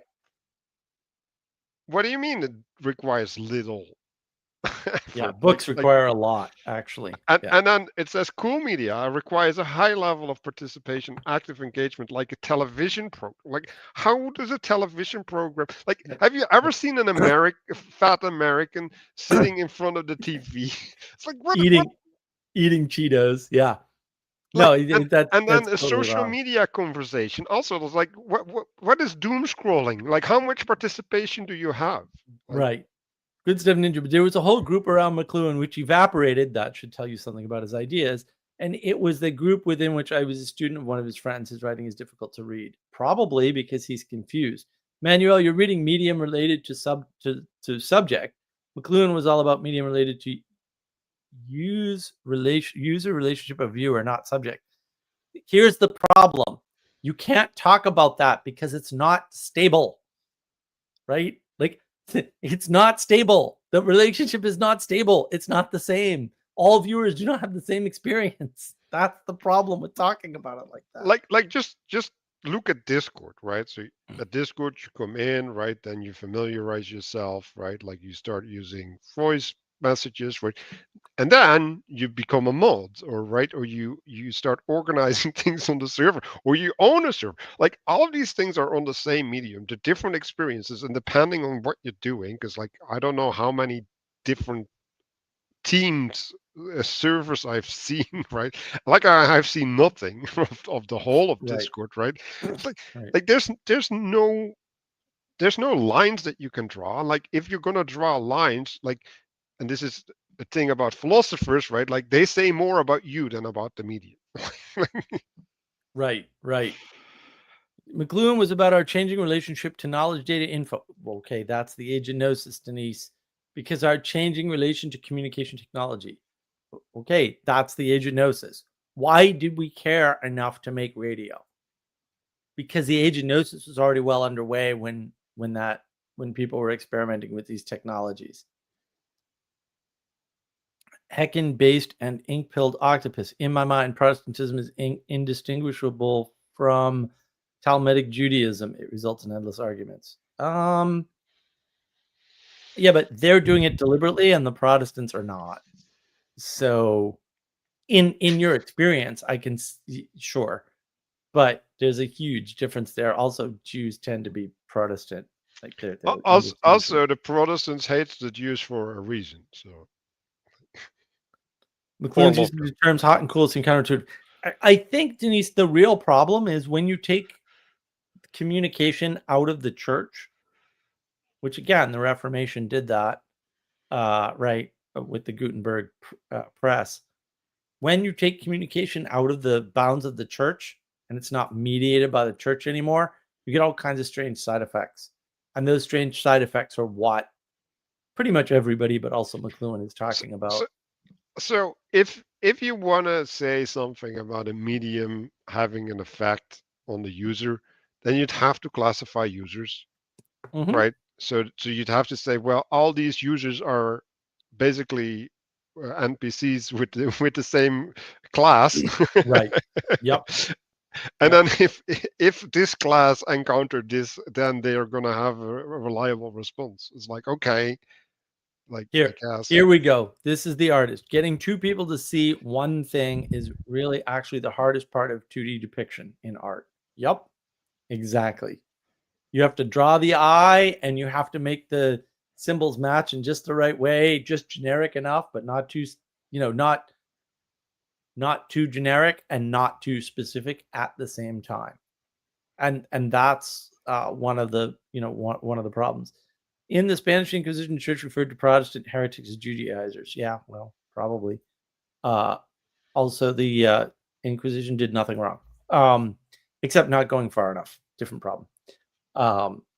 Saved a lot of lives because the secular authorities were usually a lot more harsh on people than the Inquisition was. So a lot of people make fun of the Inquisition. It's like people beg to be tried by the Inquisition because the secular authorities would just kill you. People would blaspheme on purpose so that they had to be tried by the Inquisition. So I also wanna. I don't know if there's an idea of McLuhan, right? But McLuhan actually uses the idea that Vervaeke uses, right, where the writing is like an extension of the human mind, right? It's like a Yeah, psychotechnology. right. But I heard something really cool, and that extension also means spiritual death, like because Oh yeah, you're taking this thing, right, this foundational quality that you should own, and you're outsourcing it to something dead, right? right. So now you're atrophying your capacity to do that. And if that is fundamental to your character building or whatever, like your spiritual health, then Yep, you've just like cut off your arm. yep, yep, yep. Exactly. And I think that's the problem when people talk about this. They get confused about the technology versus what it's being used for. And this happens a lot with the internet, but it happened with radio and TV, right? When TV was well controlled by a group of elites, TV was wholesome and good. When TV stopped being well controlled by a group of elites, TV made everybody worse. And just people point to this all the time, right? All the time. and this is why I don't understand why people don't get it. They actually they say, "Oh, Leave It to Beaver was actually a wholesome show." Yeah, it was. But back then there were all these rules about who could own TV stations, how many there could be, and what they could put up. And then what happened was there was rebellion in the 70s and 80s over TV. This is all the United States. I'm not talking about Europe. No, also here. I don't know the history over there. And then Mm. what happened was they dropped all those laws. And then in the 90s, they had to reinstantiate some of those laws or try to. That was famously the last time the Democrats and Republicans got together with Al Gore and Tipper Gore and George W. Bush and Laura Bush, right, with the rating systems for parents, right? Oh And yeah. so they had to retighten the laws, but that didn't work, right? And that's the problem, is that people don't see that back and forth, and they don't go back far enough to know when things broke. Like if you go back to the 60s and say things broke in the 60s, I agree that it became obvious that they were broken and there was no going back in the 60s, but that's not when they broke. But we also have to recognize first generation, right? So you have the adopting generation, right, which has full understanding and they have the previous skills, right? And so, like for example, with the smartphone, like this is really pervasive now, right? It's like people who grow up with the smartphone, they don't know what it is to live without the smartphone, right? So there was this time that you had to meet people and you couldn't communicate beyond leaving your home. Like when you left your Leaving your home, you'd number, have to right? find each other. I Like I, I remember that, but controlled TV phase gives us awesome. Like there's nothing better in the world than the Three Stooges because it provides good contrast for reality, and we lost good contrast for reality, right? By making TV more like reality, we actually destroyed it. Aaron O'Day, can you recommend a good book about the Inquisition? Mark, no, I cannot. What I recommend is that you burn all books. That's what I recommend. Books are evil. Comic Code Authority. There was a bunch of stuff. There was the parental something. I forget the name. Yeah, been around too long. Denise, my mother figured out that my brothers were playing Three Stooges games whenever they watched that show. It resulted in the most interesting argument with my laissez-faire dad. I bet it did. Look, I mean, my uncles grew up on Three Stooges, and they did fine. So I don't know. I mean, the problem is everything has an influence, and so you need to be careful what you let in. But also, you need to do that for yourself to some extent at some point in your life. And if your parents did a good job forming you, it's not education, it's formation. That's the real argument. Then it probably won't be a problem. That won't be universal because there's variation. But if they didn't do a good job forming you, which is the problem of today for the past 2 generations, then you're screwed. And that's why we're screwed. It's not that hard. It's not TV. I know people that like, I knew a kid, he didn't know about radio until he was 15. And I stared at him for a good long time and said, and he grew up like in Massachusetts, like in central Massachusetts, not Western Mass, where, you get the banjos going. Sorry, Denise. Also, I know you know what I'm talking about, Denise. Yeah, it's not like he grew up in a small, rural, isolated town. But he was 15 before he discovered radio. And I was like, what? And yeah, but he was fine. Like, discovering radio late didn't destroy him or anything. And he had very limited TV. And that was fine. And I think that's the problem. When you don't limit people's access to technology because you believe the individualism lie, everything falls to garbage pretty quickly. And that's, that's one of the problems. Denise, my parents were both nuts. We were part of a tribal kind of community, and it happens. Yes, Central Mass, textile towns, and street kids. Yup. I knew you'd know. Sally, the Real Brothers Grimm, worth reading to kids, actually. Well, maybe. It should be oral tradition, Sally. We shouldn't need books for that. Should be handing that down through oral tradition. Oh, that was an insight I had on oral tradition as well. Because, what does it mean that you can repeat a story?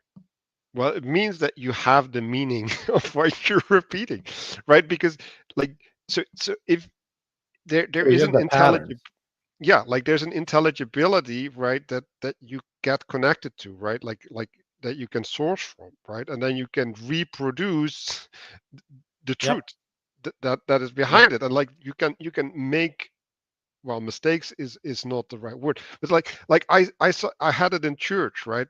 It's like I started using Old English when singing. I was like, why am I using Old English? And I was like, no, that is the right word.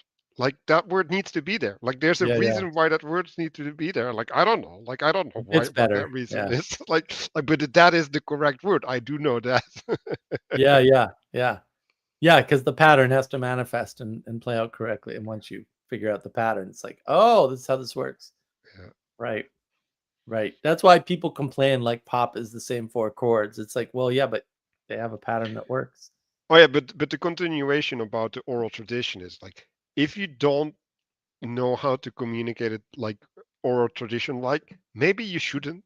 Like, maybe you can't convey what you need to convey. Like, maybe, but I think you can revivify oral tradition.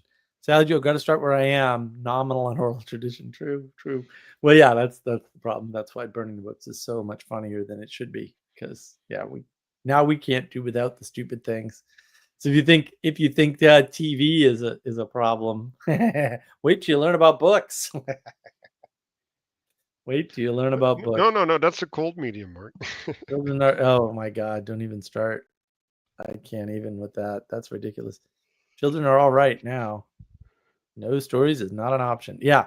Well, and it is the engagement with those stories, especially the oral tradition, that allows people to learn how to interact with reality. And when you didn't grow up with that, you have a problem. Like, if you grew up with a book that you're supposed to interpret by yourself, right? Even if you're told how to interpret it, you're already screwed because you're not getting patterns. So it's interesting. My nephew's like 2.5 now, and he starts No way. remembering his day. When did he get 2.5? That in that 2.5 years, Mark. has not. No way. I don't believe you. Yeah. It's insane, man. Like I got a second one coming up soon. So, um, so he starts recalling his day, right? So he starts narrativizing, and then like, what is he narrativizing? Well, he's picking out the aspects that he wants to remember, right? So Mhm. things that hold a specific significance, and then like as an idiot, he just keeps repeating them, right? Until you give them a place, right? Like to go back to the emotions, right? Like when he understands them, right? Or he places them, maybe that's a better, right? Like he places them in Right. the foundation, he can Right. move on. But as long as he doesn't have them He has settled, to repeat them until yeah, they find a place. Yep. And that's what you're supposed to do. Yeah. Yeah. That's what you're supposed to do. We talk about why the evil stepmother killed the child. It's all very participation. Yeah. Well, it's relating yourself to the story is all about asking questions about the story. And that's what yeah. children are supposed to do. So like, because I can tell from my experience, right? Like my mom read me a lot of books, Yeah. like to give her credit, like she put in the effort, but like there was a part missing. Like there was the giving meaning, right? And not even the giving meaning, but the learning how to give meaning, right? Yeah. That Yeah. was the and so this is the problem with the blank slate people, right? Like they're presupposing that this meaning like somehow like floats in the ether, and like you're just gonna like plug in. You're gonna It's just gonna recognize it when happen. you It's see like, it. Yeah. It's all individualism, right? Blank slate and individualism are the same argument. Yeah. It's all OMR, it's all objective material a- reality. It's and like then if it doesn't work, it's like, well, yeah, just do more of it. It's like, no, like, double no, down, materialism confirmed, more quantity, like more like quantity. like actually, I had this program that I used to learn like English, French words and stuff. It's like it didn't matter how much I repeated that stuff. It's just like it it wouldn't stick. It wouldn't stick. It wouldn't stick. Yeah. That's the problem. All right, Manuel, you should have been in bed hours ago, and I need to think about going to bed now or soon. Wouldn't stick. Oh. So exactly, you should be beaten with it. What do you have to say about charlatans as a closing set of statements? Well, I actually wanted to bind it back in, right? So we were talking about McLuhan and basically like what he was saying, right?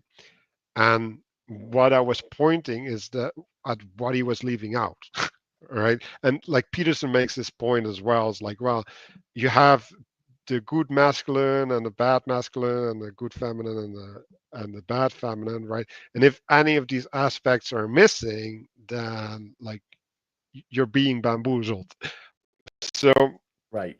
I think there's just like a lot of, but basically, if someone is giving you a narrative without like contextualizing it or like uh, what's the word, not diminishing but like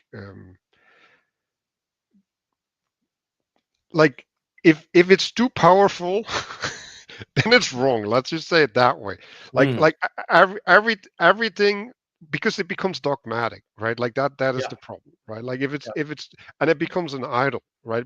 It becomes dominant over the whole situation, right? And it's like, who cares about charlatans, right? We care about like not getting sucked into it, right? It's like it's the same Yeah. thing with the emotions of other people. Like, who cares about their emotions? It's like, now how do we deal with that? Like that's the question. And Exactly. so that's where your attention should be. It's like, okay, like how do I deal with this person? Not can I adopt their perspective or can I get sucked along? Right. That's the problem with adopting a perspective is you're technically sapping yourself into And and I believing them. and I think the understanding thing solves that, because when you're standing under something, you're not adopting their perspective, but you can partake. Yeah. That's the Yeah. distinction. No, that's great. Yeah, and I think the number one key to recognizing charlatans is they're all upside, and they're no downside, and they're not trade-off. What am I giving up to get whatever it is they're offering? Right? Other than my time, energy, and attention, like what am I getting for my time, energy, and attention? Right? And what are they getting from my time, energy, and attention? And it's A very headache. easy to see. Yeah, a headache. Well, it's very easy to see when and where charlatans are. And if you don't pay attention to history, you won't know that Eric Weinstein had a Discord server and he screwed everybody over. And he used to mass ban people on all kinds of platforms who never said a bad word about him and only wanted the best for him. And once you know that about a person, it should change how you interact with that person. And fair enough if you don't know that because you weren't there or whatever. But like, that happened, and it happened to a lot of people, not just one or two, and that's important, right? And so everything he says after that point, charlatan confirmed. He tried to do the thing. It went horribly wrong for no good reason, and he did that to himself. Well, he didn't even try it. He let others try for it. Well, he did. He set up the Discord server. He went on it. That's as trying as he got. But that's the issue. When you don't know about these people, when you don't look into their history, when you don't realize, oh, it's been 5 years and they haven't done a damn thing, can't even set up a website. Okay, maybe you don't have a group, right? Like maybe the group that you have is not stable, or maybe they're stable but they're not good because they can't build anything. Like 5 years is a long time to not be able to build anything, right? And so you got to watch out for these things, and you got to realize that they're falling into the pattern of a cult. And that's the danger of charlatans. Look, that's all I got to say on this stupid topic. I hope people found it helpful. If you didn't, ask questions in the comments, whatever. Also, check out all the videos I mentioned because they're all important. And trying to grow the channel. Especially the game B video. I want people to have feedback on that one. The game B video is fantastic. Yeah, I want everybody to point Jordan Hall to it until he watches it and then realizes what a psyop he's involved in. Unfortunately, he's only three hours away too. These people should so much potential, and yet so these people, when they start conversations, instead of introducing them like for all the good stuff, it's like, no, like I did this wrong, and I did not exactly. Exactly. So yeah, look, the theme, as always in all of these conversations, the reason why I do these is so that you will be better, because the world needs you, right? And the world needs you to be better. So be better. That's the theme. I don't know what the conversation will turn to next week. Sally Jo insists that you take care of yourselves. We need you. Take care of yourselves and others. And I will see you all next week. I don't believe I have anything else scheduled. So enjoy, have fun. See you next week, and behave.